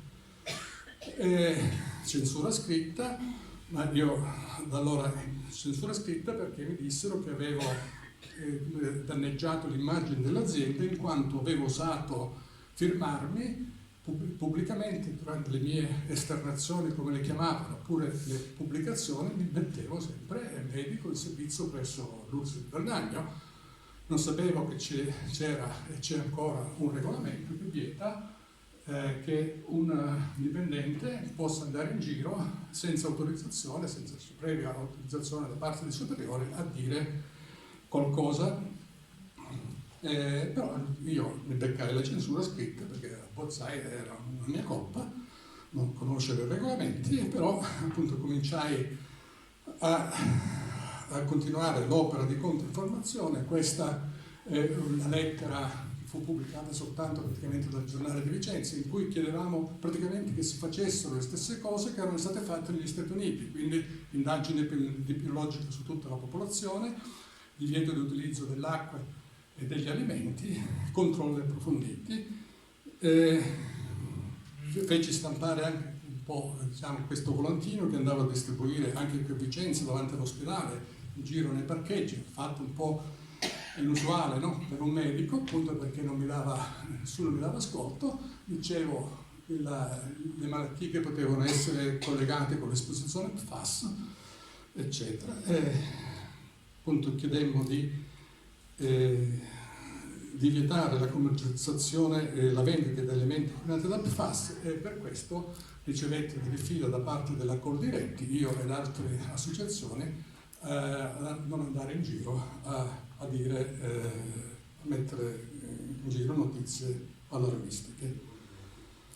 Va bene, io penso di fermarmi qui per quanto riguarda la storia dei PFAS. Se avete voglia, non so se c'è tempo, come di parlare un po' anche delle microplastiche. Io avevo fatto una mappa, però adesso non riesco più a collegarmi, cioè sul mio sito personale, blog personale vincenzocordiano.it, qualcuno può... proviamo? Perché vi do la linea. Sempre per dirvi, alla fine la Regione Veneto mi ha omaggiato di questo dossier che secondo me è allarmante. I miei colleghi quando hanno visto hanno detto: ma che fortuna, guarda che bravo Zaia, ti ha fatto un dossier, ti ha preso un report di tutte le attività che hai fatto. Questa allora è una raccolta di tutti gli interventi che ho fatto in varie sedi, il mio blog personale, interviste, tutti i media, eccetera, eccetera. Fino al 2017 è stato inviato all'Ordine dei Medici e alla sede nazionale ISD, l'Ordine dei Medici di Vicenza, a cui ero iscritto, a dimostrazione del fatto che secondo loro appunto stavo diffondendo notizie false, allarmistiche, non documentate scientificamente. Loro invitavano l'Ordine dei Medici di Vicenza e la sede nazionale di ISD a prendere provvedimenti a praticamente farmi tacere. Chiaramente ad Arezzo non l'hanno nemmeno calcolato. Il dottor Valente, il presidente dell'Ordine dei Medici anche adesso, mi ha convocato, doveva essere convocato anche l'alto funzionario che ha curato questo pamphlet, però non si è presentato e alla fine hanno deciso di non procedere l'Ordine dei Medici. Io ho dimostrato che agivo, no? Cioè, quello che dicevo non era soltanto frutto mio personale, ma per incarico del direttivo veneto di una società scientifica, soprattutto poi corroborato dagli studi che avevo fatto io personalmente, eccetera, eccetera. E poi io sempre, essendo medico, ho sempre cercato di rispettare il codice deontologico, ma soprattutto l'articolo 4 e 5. Il 4 è quello che mi piace di più. Il 4 dice in pratica che il medico nell'esercizio delle proprie attività non deve guardare in faccia a nessuno se non sia l'interesse del paziente, quindi non deve avere altri condizionamenti. L'articolo 5 dice che il medico, tutti i medici, dovrebbero fare opera di informazione per la popolazione per quanto si tratta di prevenire malattie possibilmente associate con l'inquinamento ambientale. E quindi diciamo, la cosa è andata a finire questo, però non ebbe alcun seguito, però qualcuno, e questo potrebbe dimostrare la veridicità di qualche voce che dice che in regione c'è qualche ente, quindi pagato con il nostro qualche ufficio, che va alla ricerca, che mette sotto osservazione i cosiddetti oppositori, chi non la pensa come la versione ufficiale, e spende soldi per produrre questo dossier con carta patinata e quindi tempo per andare a seguire le attività e i discorsi che vanno facendo gente con i cosiddetti attivisti ambientali, eccetera. Scusi, ma vorrei applaudire, posso? Sì.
faccio brevemente. Il sito è vincenzocordiano.it, vedete c'è questa...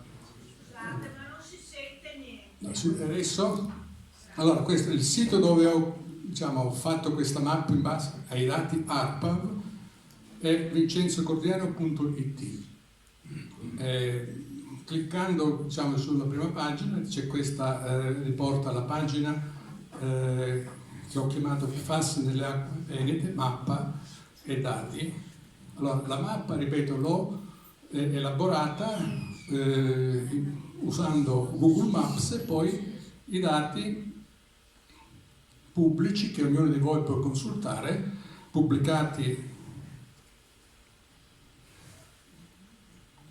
dall'ARPAV. L'ARPAV sta facendo un lavoro enorme dal 2013, praticamente dosa il PFAS nelle acque di falda e nelle acque superficiali, non nelle acque potabili, perché le acque potabili sono di spettanza dei gestori dell'acqua e delle URSS. Dosa appunto praticamente quasi tutta la regione periodicamente queste PFAS e i risultati possono essere consultati da tutti. C'è un foglio di calcolo, si può scaricare a questo indirizzo, dove ci sono appunto i dati a partire dal 2013. Io ho usato la versione, l'ultima, del novembre 2024. Allora, come è venuto in mente questo? Perché io così volevo essere autosufficiente nella produzione del cibo che fornisco alla mia famiglia e a me stesso.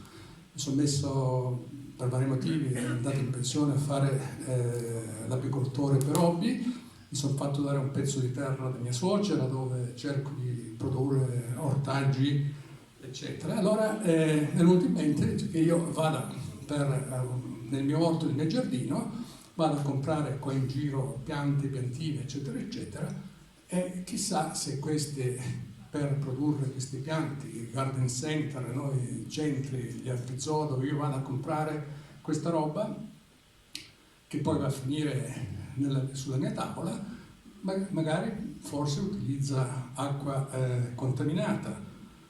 E allora, questa è la mappa. Questi simboletti sono spiegati lì nella pagina. Quello all'ambicco rosso significa, allora tutti i simboli rossi significa che in quel punto dove è stato effettuato il dosaggio da parte dell'ARPAV, almeno una volta a partire dal 2013 è stata superata il valore di 100 nanogrammi per litro, il valore appunto che per la somma di tutti i PFAS. Il valore vi ricordo che sarà in vigore a partire dal 12 gennaio del 2026.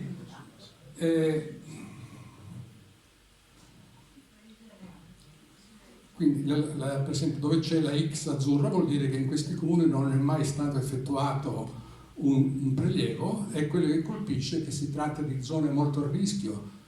Per esempio nella zona del Trevigiano dove si produce il Prosecco, nella zona del Veronese dove si producono vini altrettanto famosi, quali il Valpolicella, l'Amarone, il Soave, o sull'altipiano di Asiago non sono mai stati effettuati dosaggi periodici seriati, e anche in alta quota si possono trovare questi PFAS perché sono stati utilizzati per anni come nelle scioline.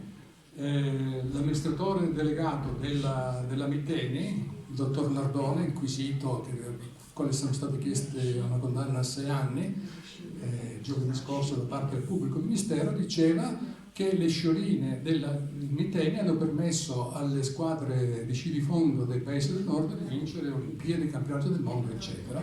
Quindi potrebbero trovarsi, no? Perché vengono rilasciati e poi nessuno è andato a cercarle.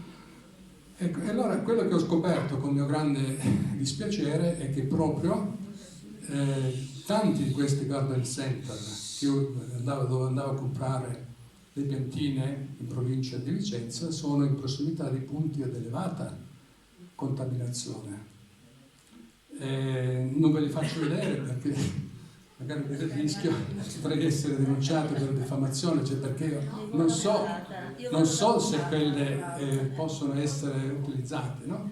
Però per esempio venendo da Valdagno qui, si passa in prossimità di un'ex base militare. E lì, se andate a vedere, ci sono dei valori altissimi, oltre 8.000 nanogrammi come somma di PFAS. Vediamo se riesco. La cosa che poi colpisce è che, per esempio, i valori molto al di fuori della zona rossa, valori molto alti si trovano in prossimità di discariche, di impianti di depurazione. Le discariche perché? Perché vanno lì nelle discariche vanno a finire tutti i prodotti che noi usiamo, dalle pentole aderenti, tessuti, eccetera, eccetera. E qui si forma il percolato. Faccio vedere per esempio cosa succede. È una discarica pubblica, quindi questo forse nessuno vi ha.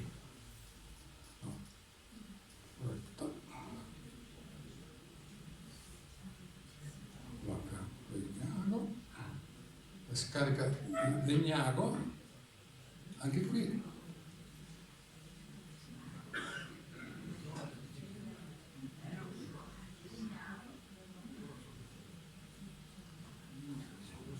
Di solito sono raggruppati, di solito quando si trovano tutti dosaggi così raggruppati significa che lì c'è stato qualcosa che ha destato l'attenzione dell'albero. Cliccando su ogni puntino si nota c'è la concentrazione, la data in cui è stata fatta il dosaggio e la somma dei vari PFAS. Questa è la discarica attorno.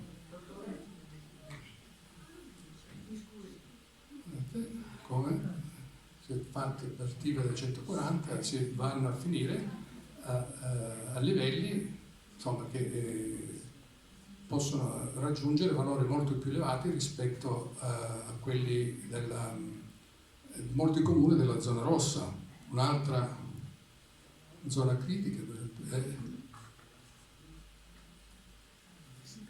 all'isola delle Donzelle, nella laguna.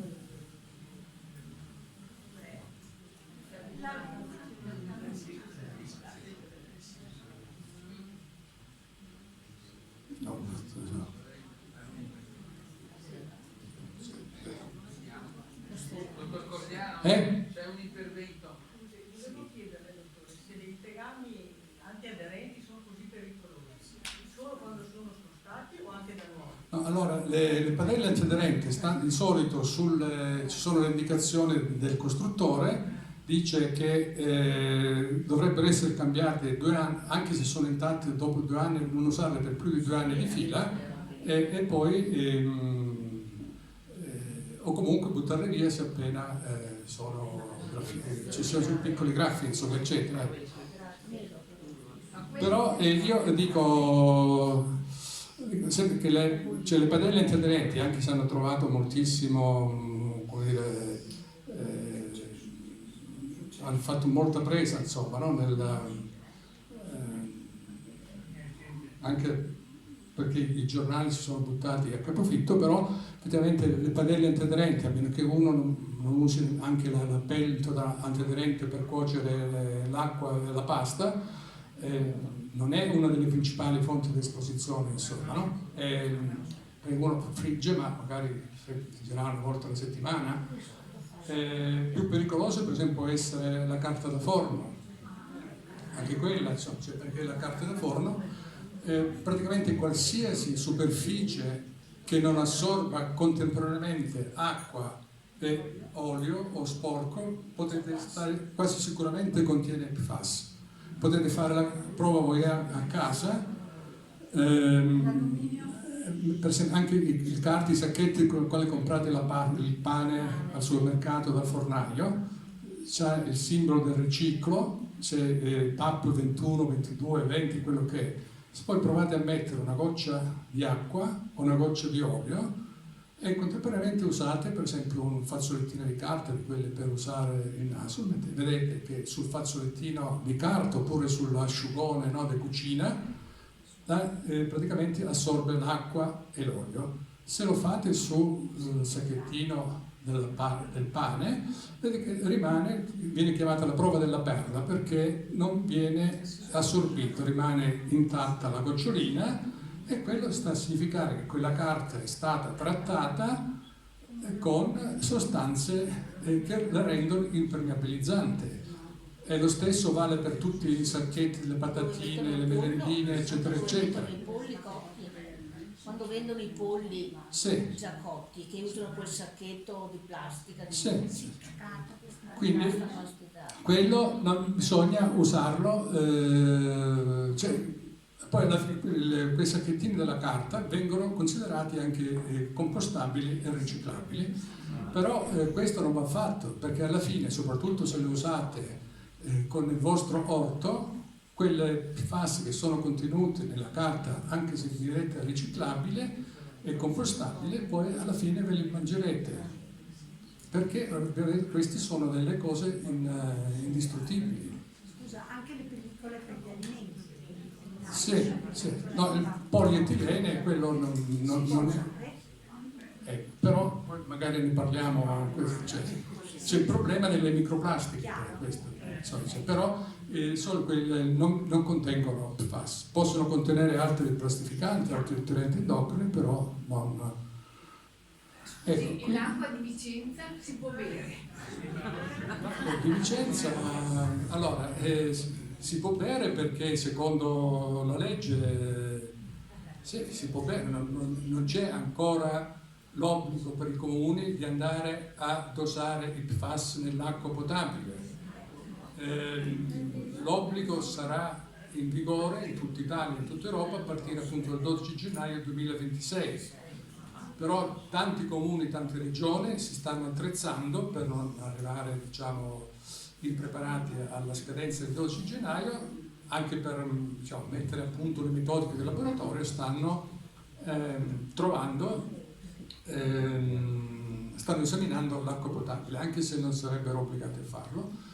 Quindi se volete sapere, se non supera il valore di 100, e questo la somma di 24 PFAS, quelli consigliati dalla Comunità Economica Europea, dall'Europa, se non supera i 100 l'acqua è potabile.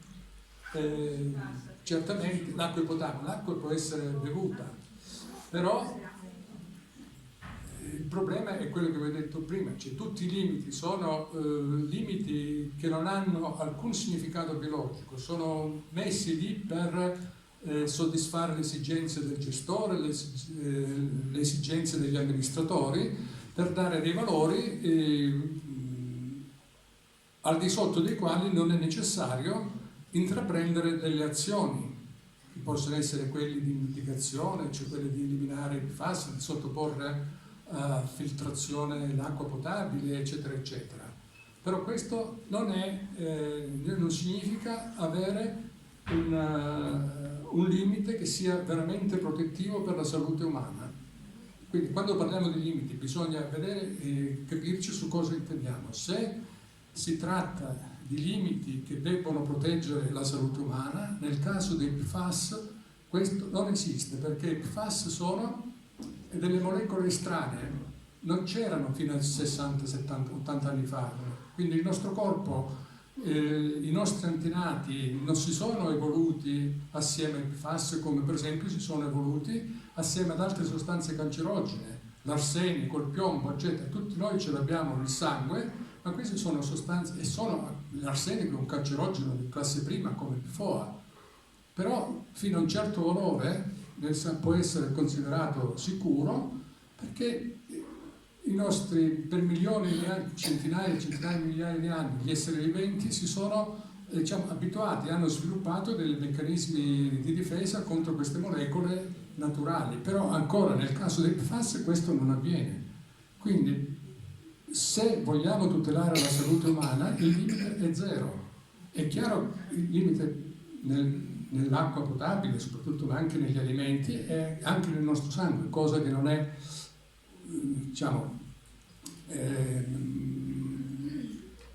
possibile pensare che possa avvenire, insomma, no? Perché, ripeto, ormai tutto l'ambiente è contaminato e prima o poi noi siamo esposti.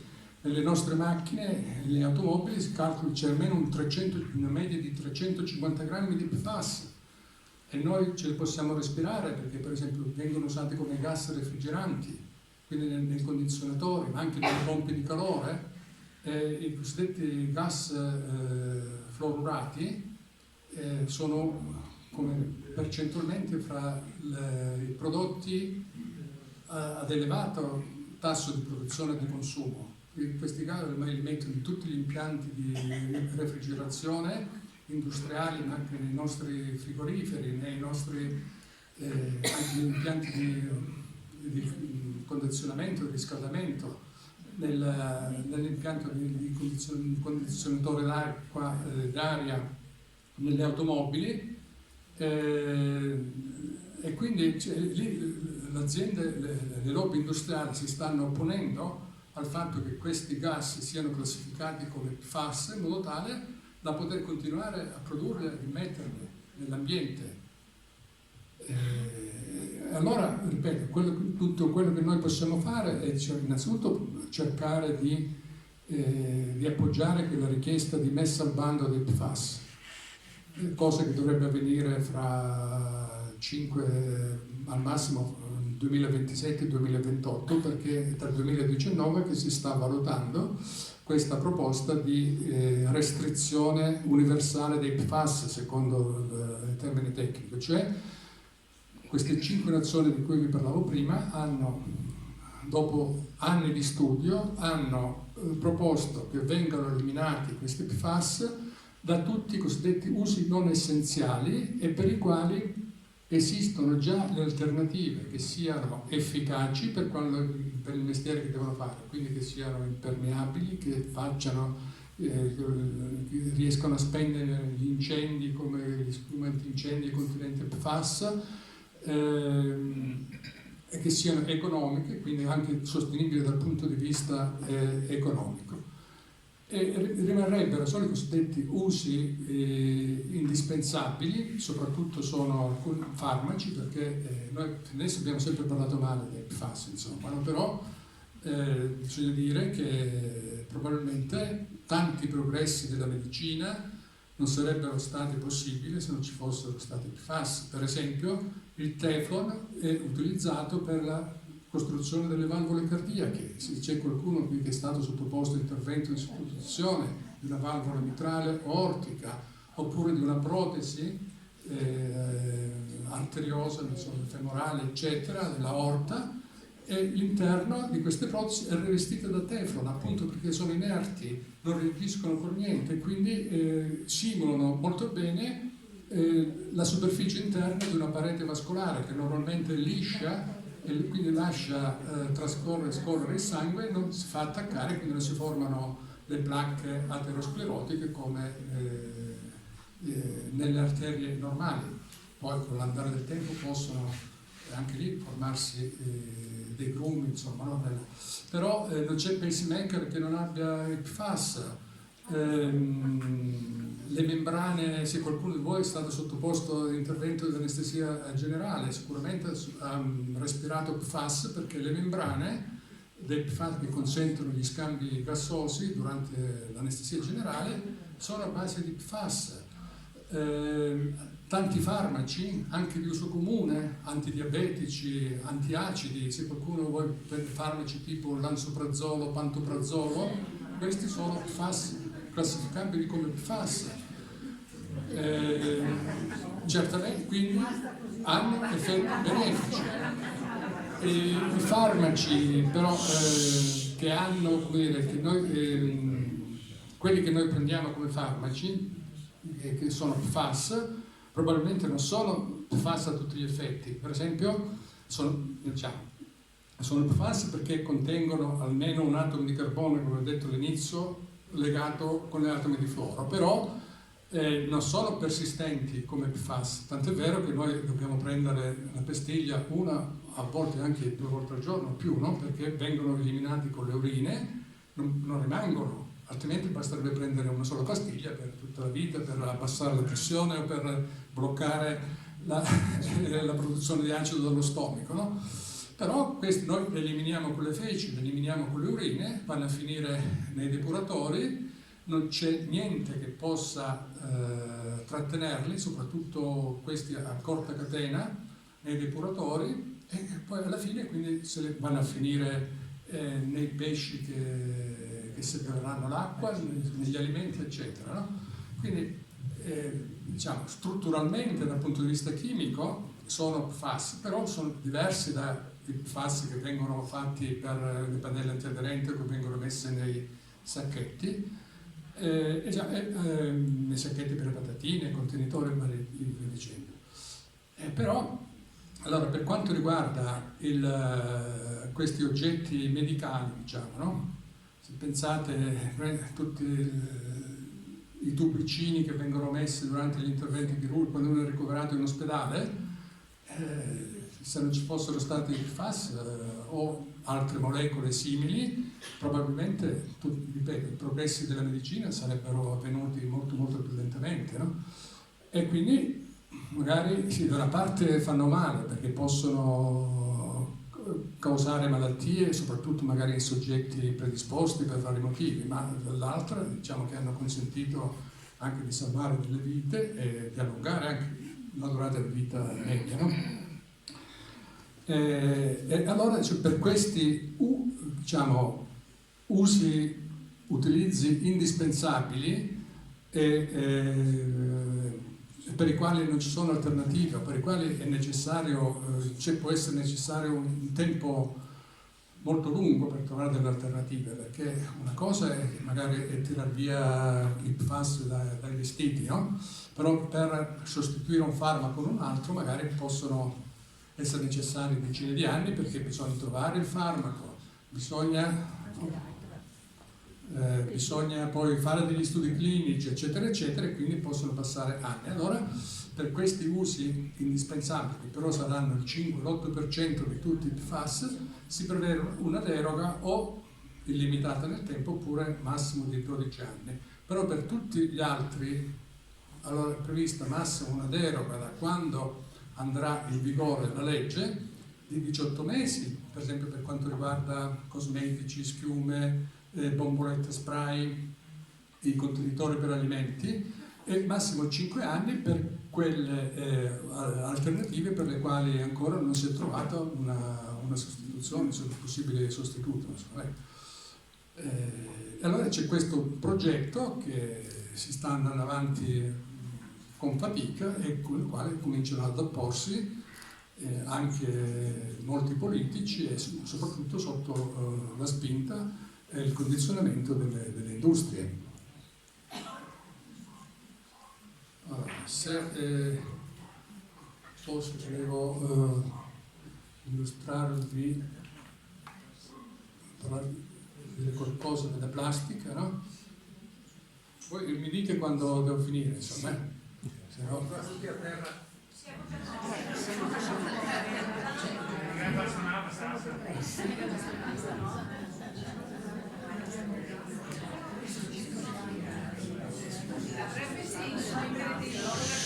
Vabbè, allora, tante cose che ho già detto per il PFAS, ma anche per le plastiche.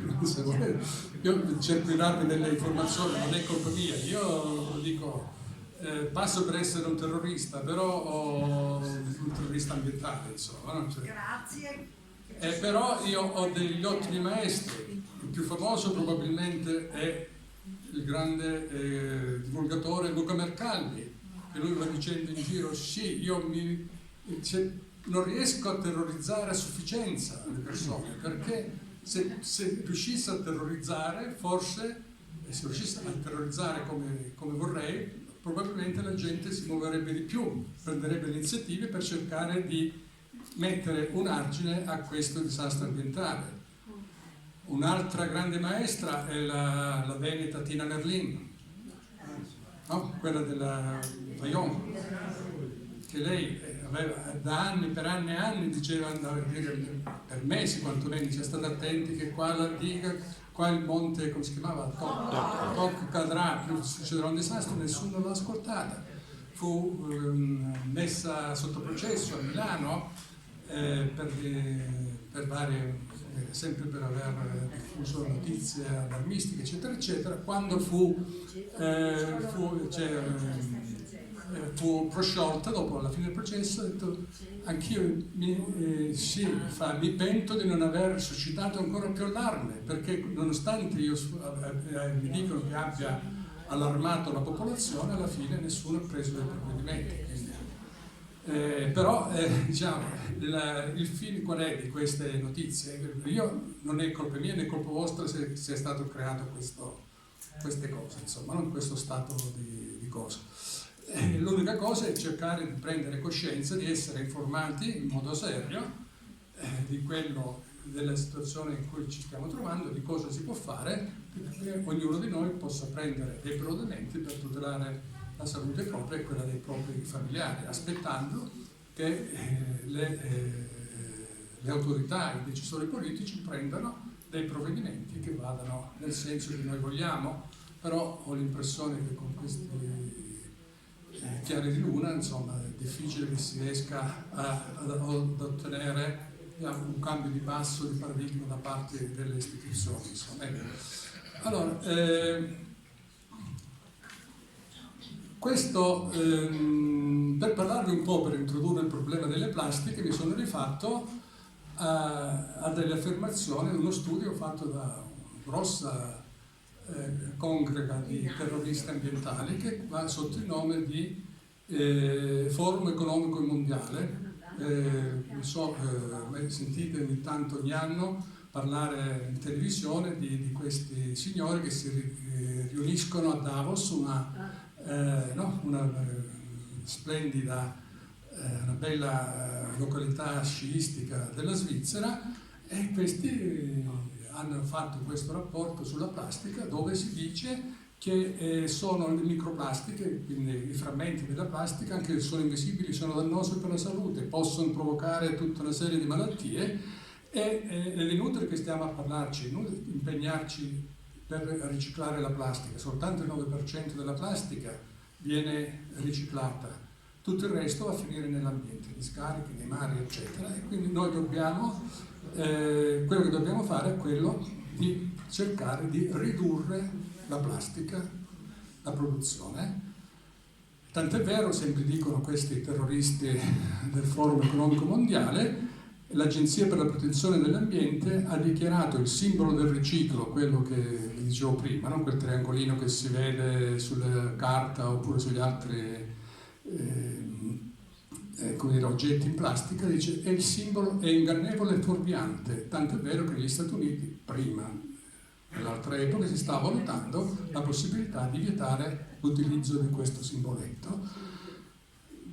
È fuorviante parlare di economia circolare nel caso della plastica, no? Sentite, la plastica si ricicla, quindi è economia circolare. Non è circolare un niente, perché appunto quello che viene riciclato è soltanto la minima parte, forse quella delle bottiglie di plastica, per fortuna non ne vedo qua.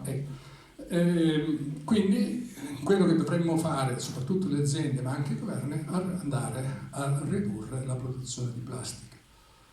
La plastica produce danni all'ambiente, alla salute umana, all'economia, eccetera, soprattutto nell'ambiente acquatico, ma anche nei suoli. Per esempio, in questo periodo sto studiando gli effetti delle microplastiche sui lombrichi, collembole o altri insetti, e lì salta fuori che anche lì stiamo mettendo questi lombrichi, gli insetti del terreno si mangiano le microplastiche e poi subiscono danni alla capacità di riproduzione, malattie, eccetera, eccetera, quindi si sta riducendo, diciamo, la fertilità del suolo.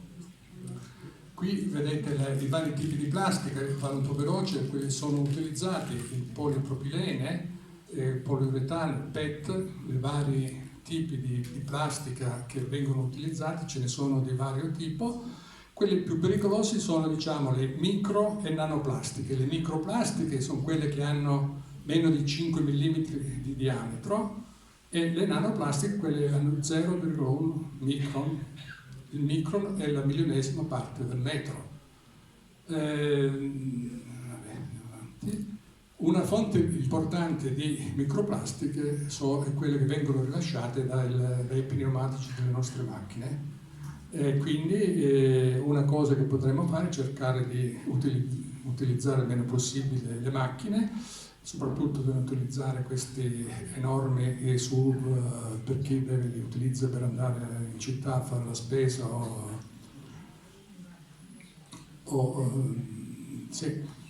utilizzare solo nei casi in cui servono, insomma, per le applicazioni per le quali dovrebbero essere utilizzate macchine così grandi. Ricordo che i frammenti di copertone sono utilizzati anche nei campi sintetici, no? Nei campetti per il calcetto, per esempio, eccetera, quindi anche sulle piste sintetiche, nelle piste per atletica. Tant'è vero che in alcuni paesi, anche in Europa, è stata emessa una legge che restringe al massimo, limita al massimo la possibilità di utilizzare questi i derivati dei pneumatici per fare questi tappeti artificiali. E qui vedete le fonti delle microplastiche, che sono quelle che più ci interessano, soprattutto le vernici, ma anche qua appunto le gomme, il copertone, sono la quantità che viene immessa ogni anno, le tonnellate. Questa sarebbe la stima limite inferiore e il limite superiore, da 360.000 a 540.000 tonnellate all'anno in Europa di microplastiche, solo quelle provenienti dal rilascio dei copertoni. Queste dagli indumenti tessili, quando noi laviamo in lavatrice, lì si liberano fibre microplastiche che poi vanno a finire nell'acqua, nei depuratori e via dicendo. I geotessili, quindi le membrane per pacciamare, non so se qualcuno di voi si è detta nell'orto, no? Fa usare questi teli, anche quelli sono comodi, molto comodi, perché riducono il consumo di acqua, riducono la formazione delle cosiddette erbe infestanti, però si frammentano, non scompaiono del tutto e danno origine a microplastiche che poi vengono appunto a finire nelle piante. E anche alla fine poi ci mangiamo noi, insomma, sono trovate un po' dappertutto, negli ortaggi, nella frutta, nel pesce, nel sale, soprattutto quello marino, ma anche nel salgemma delle cavità più profonde, nello zucchero. È stato calcolato che nelle bottiglie di acqua di plastica si trovano circa 3 milioni di microplastiche, di frammenti di microplastiche. Tant'è vero che negli Stati Uniti è stato iniziate delle class action contro le multinazionali che vendono acqua in bottiglia, che abbiano l'addizione naturale, perché queste acque in bottiglia che contengono quantità enormi di microplastiche, di frammenti di plastica, che non sono presenti in natura e quindi non va chiamata acqua naturale. Se anche chi di voi ama il tè, soprattutto se comprate quei tè, le bustine da tè, quelle fatte di plastiche, quelle delle ditte più famose, soprattutto che vengono dall'Inghilterra, possono contenere fino a una singola bustina 14 miliardi di microplastiche. E lo stesso vale per il caffè delle capsule. Queste sono veramente un attentato all'ambiente, perché sono fatte in alluminio ma poi rivestite anche in plastica, e per fare una tonnellata di alluminio alla fine si rilasciano 4 tonnellate di residui nell'ambiente, oltre al costo esorbitante, perché praticamente si compra il caffè in capsula al costo di 100 euro al chilogrammo. E anche il miele, non so se c'è qualche apicoltore qua, il miele può contenere queste microplastiche, perché le api, le bette poverine, vanno in giro di fiore in fiore, saltano, però li bevono, mangiano nettare che è stato prodotto magari da fiori, da piante, sulle quali è stato sparso dei fanghi di depurazione o altre robe, e quello che è più inquietante, insomma, è che queste plastiche che sono state trovate nel miele e nelle api, ma anche nella propola, soprattutto anche nel polline, In pratica è simile alle fibre di plastica rilasciate dai tessili, cioè quindi dagli indumenti che laviamo nelle nostre lavatrici. Anche la modalità di cottura e conservazione dei cibi può influenzare rispetto al cibo, diciamo, fresco. Vedete, la rifrigerazione quindi può rilasciare per ogni centimetro quadrato di un sacchetto di plastica possono rilasciarsi da 500, circa 500.000 microplastiche per centimetro quadrato.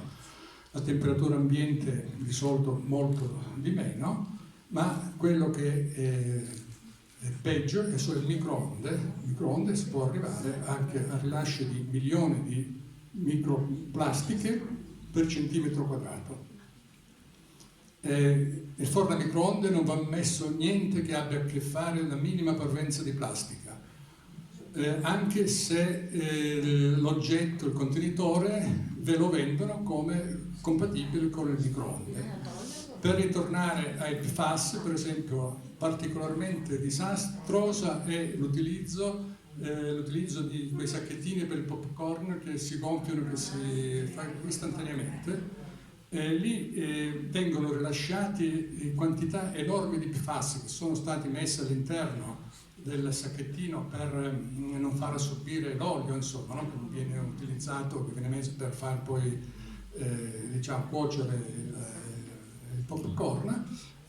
Si raggiungono temperature altissime nel forno a microonde di pochi secondi e lì c'è un rilascio spaventoso di quantità enormi, tanto che in Canada sono stati vietati, o si pensa di vietare, proprio queste sacchette a microonde di pronto utilizzo.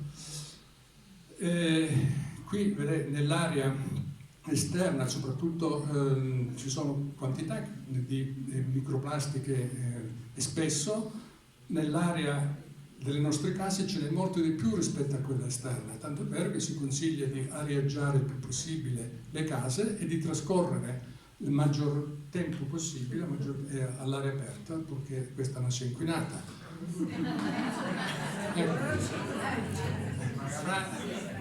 Anche semplici procedure che noi usiamo nelle nostre cucine possono aumentare il rilascio di microplastiche. Questo è uno studio fatto mettendo a confronto quello che succede tagliando per esempio una bottiglia di plastica, un guanto, eccetera, eccetera, le pellicole di imballaggio con le forbici, vedete qui, o strappandole, strappando con le mani.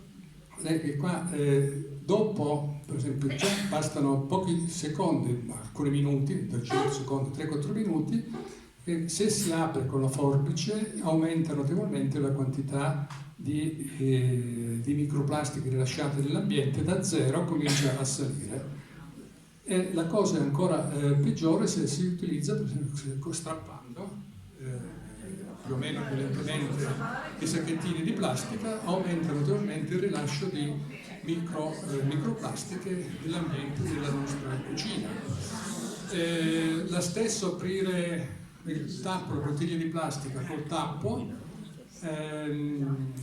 libera microplastiche dalla frammentazione delle giunture, insomma, che tengono il tappo attaccato alla bottiglia. Tant'è vero che le bottiglie in plastica per l'acqua dovrebbero essere usate solo una volta, anche sul consiglio dei costruttori, ma c'è qualcuno che le ricicla. Poi per non parlare dei cosmetici, le microplastiche possono essere messe per esempio dentro alcuni dentifrici, quelli che hanno i granellini, no, per aumentare la capacità di pulizia, o tanti cosmetici, fondotinta eccetera, hanno queste microplastiche che possono essere assorbite e da qui, vedete, passano nel sangue. Questo studio è il primo che ha dimostrato, uno dei primi che ha dimostrato la presenza di microplastiche nel sangue.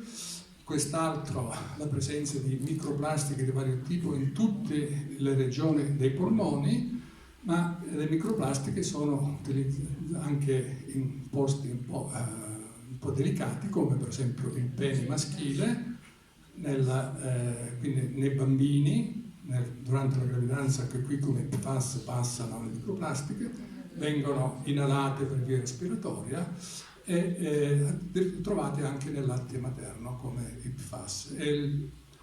Qualcuno dice che le microplastiche possono essere anche responsabili dell'aumento dei casi, lo vedremo, dei casi di malattie neurodegenerative, Parkinson e Alzheimer, perché qui possono passare direttamente, arrivare nel cervello attraverso dei forellini fatti da madre natura per far passare i nervi olfattori, le terminazioni dei nervi, cioè, con i quali noi sentiamo gli olfatti, gli odori, i profumi. Questo è uno studio importante fatto dal mio collega Luigi Montano, di ISDE, anche lui, che lavora a Salerno, che ha dimostrato per la prima volta la presenza delle microplastiche nel seme umano, nelle urine, ma anche nelle ovaie, nel fluido follicolare, cioè, quindi dove vengono nelle ovaie, dove sono depositate le uova che poi saranno fecondate dallo sperma per dare origine al bambino.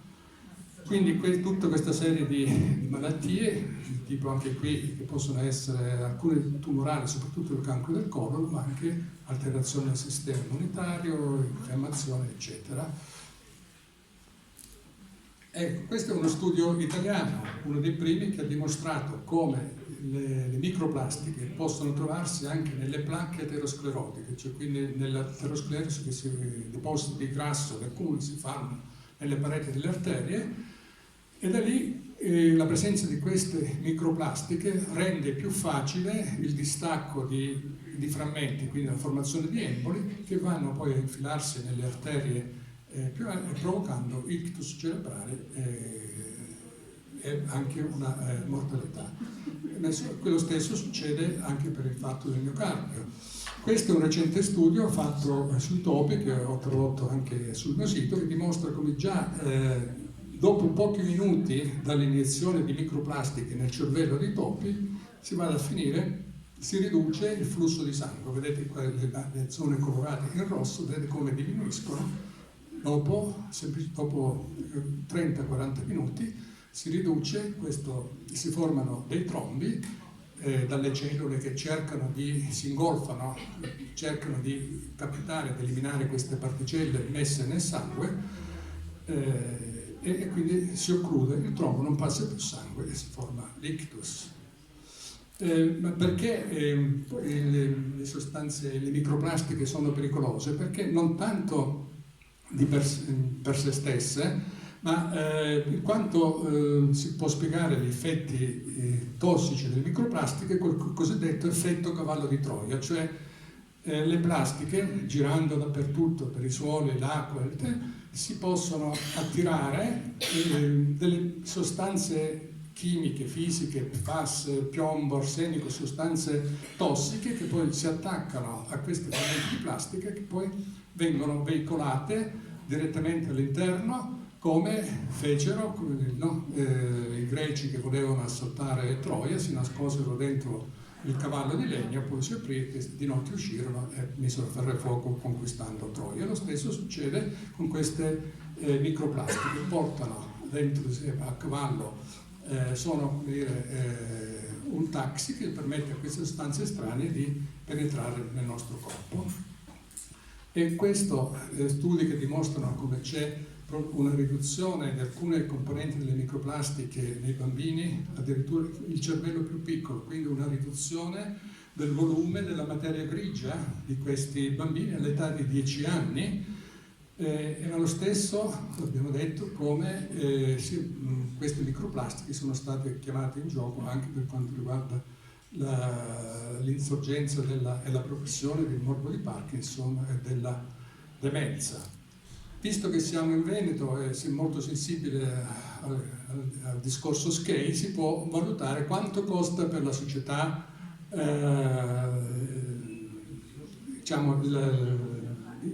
qual è il costo sanitario degli interferenti endocrini, tutte queste molecole utilizzate per la produzione di plastica. Negli Stati Uniti nel 2018 è stato calcolato che questo ha costato circa 250 miliardi di dollari. Si diceva prima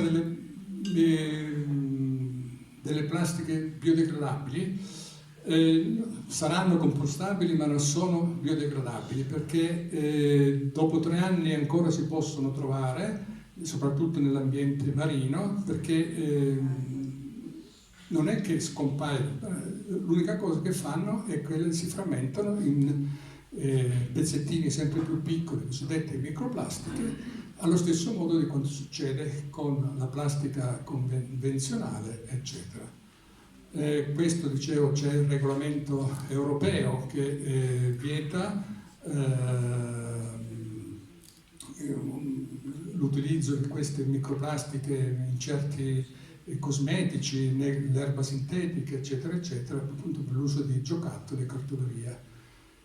Tanto è vero che l'Italia, ricordo, è stata sottoposta a procedure di infrazione in quanto non ha, mi pare che fosse il governo Renzi, anche poi Draghi, non ha rispettato, diciamo, non ha attivato la direttiva sull'utilizzo della plastica monouso, ma questo perché la cosiddetta plastica biodegradabile in Italia c'è un'azienda che produce alte quantità di queste sostanze, di queste plastiche cosiddette biodegradabili. Vi illustro adesso brevemente questa campagna nazionale che è promossa da ISDE, dove ci prefiggiamo di diffondere la pericolosità della plastica per la salute umana, e qui siamo riusciti a coinvolgere tutta una serie di associazioni scientifiche, medicina generale, pediatri, endocrinologi, internisti ospedalieri e anche associazioni ambientalistiche come Plastic Free ed altri. Nel sito, poi vi faccio vedere l'indirizzo, abbiamo predisposto tutta una serie di poster che possono essere utilizzati negli studi medici, nelle farmacie, nelle scuole, si possono quindi scaricare liberamente, dove ci sono poi delle schede, infatti, dove si illustrano quali sono i danni della plastica. Qui vedete l'indirizzo, delle schede dove si spiega in modo semplice e chiaro, almeno speriamo, tutta la presenza delle plastiche nei vari prodotti di uso quotidiano, per esempio nei cosmetici, e poi si danno dei consigli su come evitare l'esposizione, per esempio come scegliere i cosmetici, in questo caso, ma anche l'acqua in bottiglia, dove non esiste dove non dovrebbero esserci questi componenti tossici.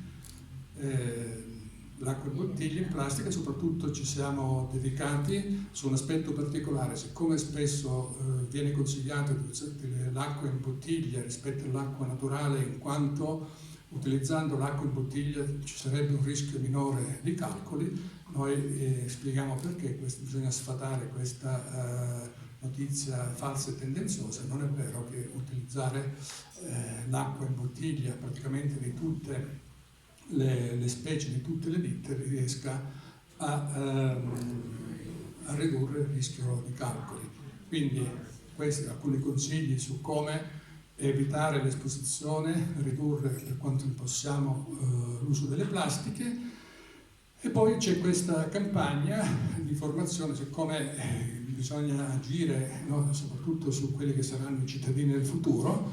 Alcuni miei colleghi hanno scritto questa favola, Bea e la balena, che può essere, diciamo, soprattutto per i bambini delle scuole primarie, delle classi quarta e quinta,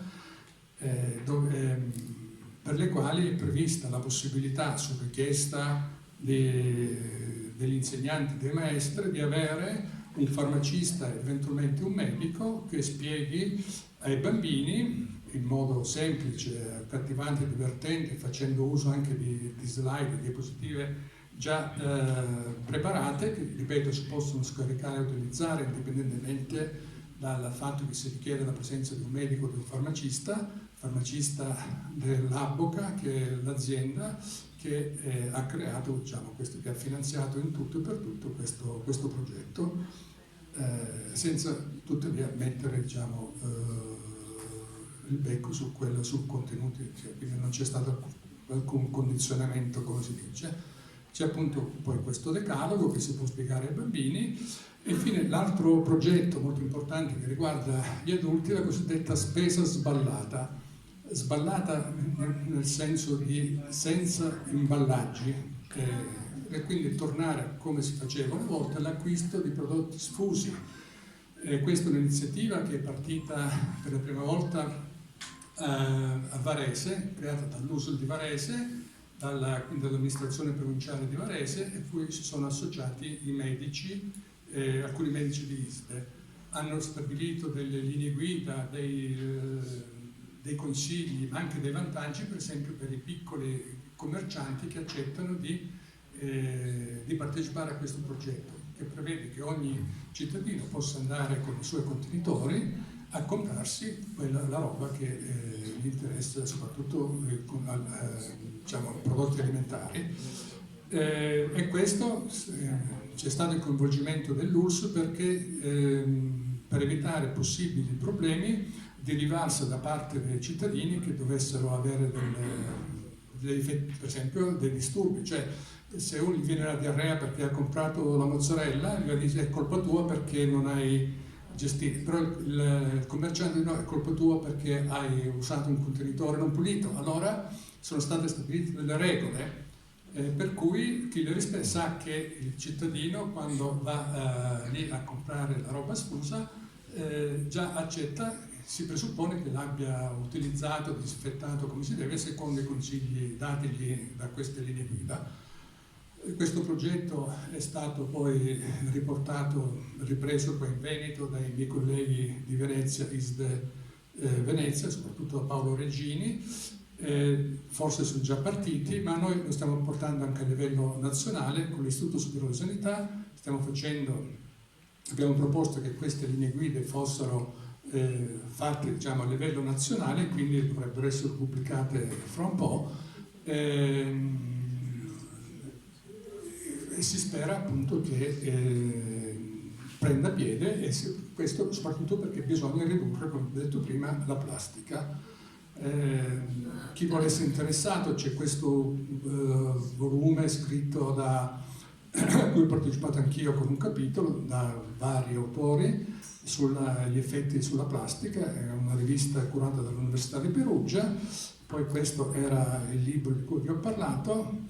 Un'altra buona notizia, speriamo, grazie all'attività e alle azioni la quantità di plastica presente nei mari e sulle spiagge pare che si sia ridotta in Europa almeno del 30% circa in media, quindi nel corso degli anni, grazie all'attività di quei volontari che passano il tempo a raccogliere le plastiche, grazie anche all'attività, cioè alla sensibilizzazione per cui le plastiche le stiamo diciamo, riducendo il consumo.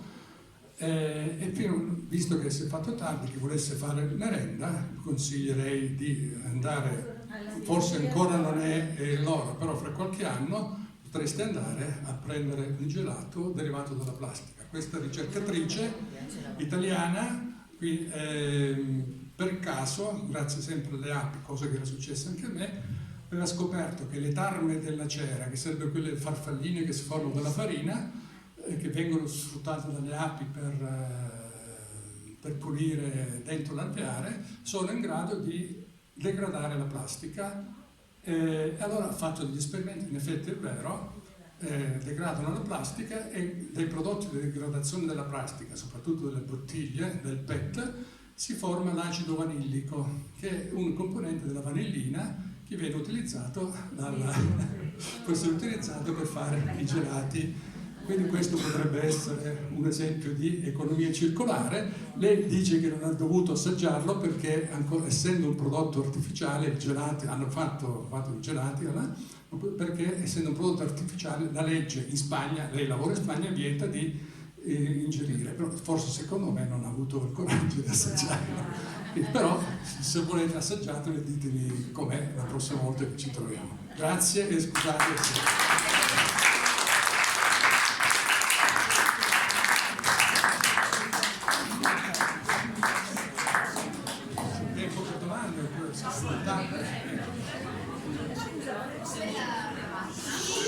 Al carbone che vengono i singoli acquedotti, no?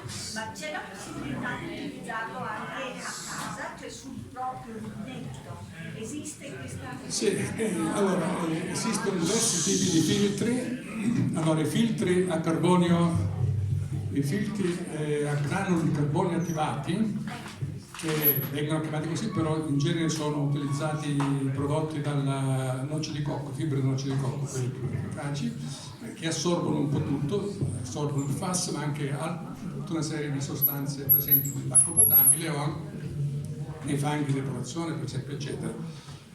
Assorbono e quindi sono utili per ridurre le concentrazioni di alcuni PFAS, non di tutti. Quelli a lunga molecola, quelli a corta molecola passano, perché essendo più piccole passano liberamente, ma tutto dipende dalla quantità che c'è, perché questi filtri si possono saturare facilmente, quindi bisogna cambiarli periodicamente, e se non si rispettano le regole può darsi alla fine che l'acqua in uscita contenga molti più FAS di quelli che entrano, di quelli che si erano accumulati dentro, eccetera. Esistono tutta un'altra serie di filtri che si possono applicare dalle caraffe, no?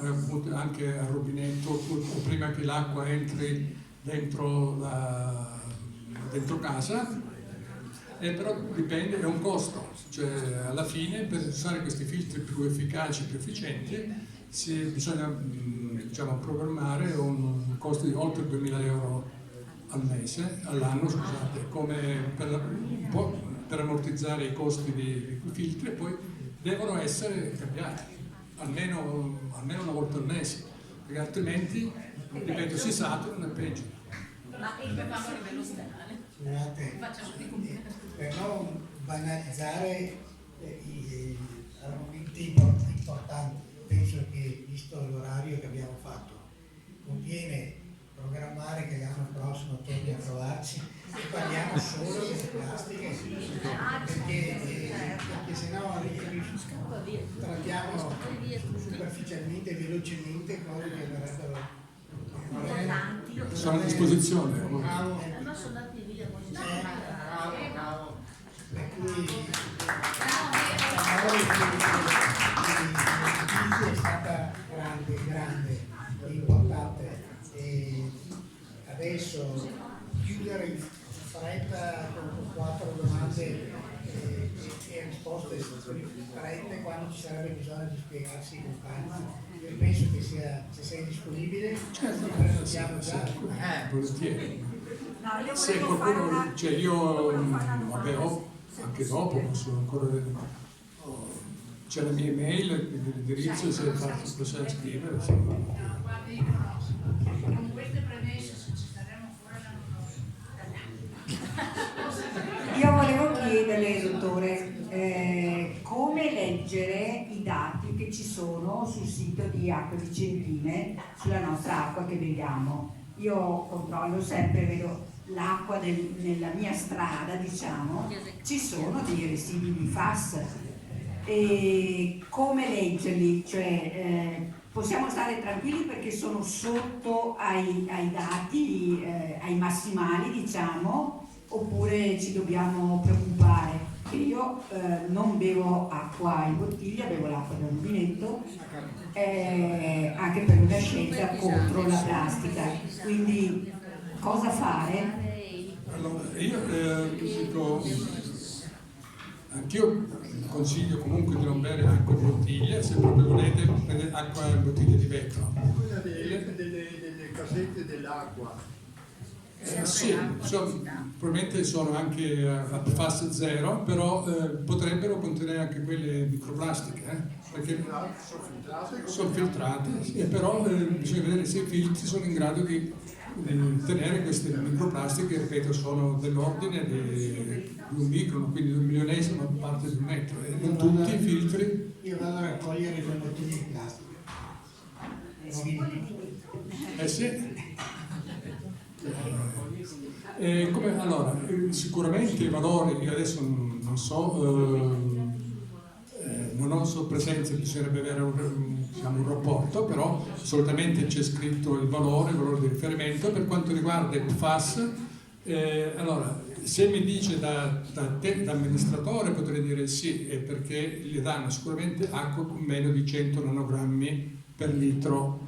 Però a me come medico ripeto, non è una cosa soddisfacente sapere che ce n'è anche poche, anche i valori che hanno trovato Greenpeace nell'acqua potabile, quindi anche se ce n'è 5, 6, 10 nanogrammi, se io mi bevo per anni sempre quest'acqua potabile con pochi nanogrammi di PFAS nell'acqua, alla fine si accumulano nel sangue e potrei sicuramente non avere i valori della zona rossa o peggio quelli degli operai della Miteni, però posso superare quel valore di 2 nanogrammi per millilitro secondo gli americani o 6,9 nanogrammi per millilitro nel sangue, che secondo l'EFSA europea è quello superato il quale si aumenta il rischio di avere delle malattie. È chiaro che averne il meno possibile.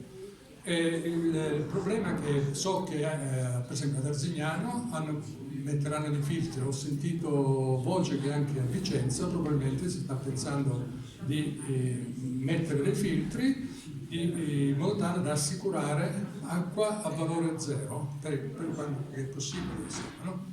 Perché noi cerchiamo nell'acqua potabile soltanto una manciata, 24, Greenpeace ne ha cercate 50, però esistono altre 10.000 che probabilmente potremo avere nel sangue, e quando noi andiamo a farci o nell'acqua potabile di Vicenza potrebbero esserci il TFA come c'è, che può avere o altre molecole che finora non sono mai state cercate, che potrebbero avere valori molto più alti. Però diciamo quelle che l'Europa ha deciso di controllare, perché sono quelle potenzialmente più pericolose, più diffuse, sono 24. E la somma di queste 24, di solito c'è scritto sotto somma PFAS eccetera, se non supera 100 nanogrammi, questo è il limite da non superare, in modo tale che il sindaco, gli amministratori, il gestore dell'acqua non debbano fare niente.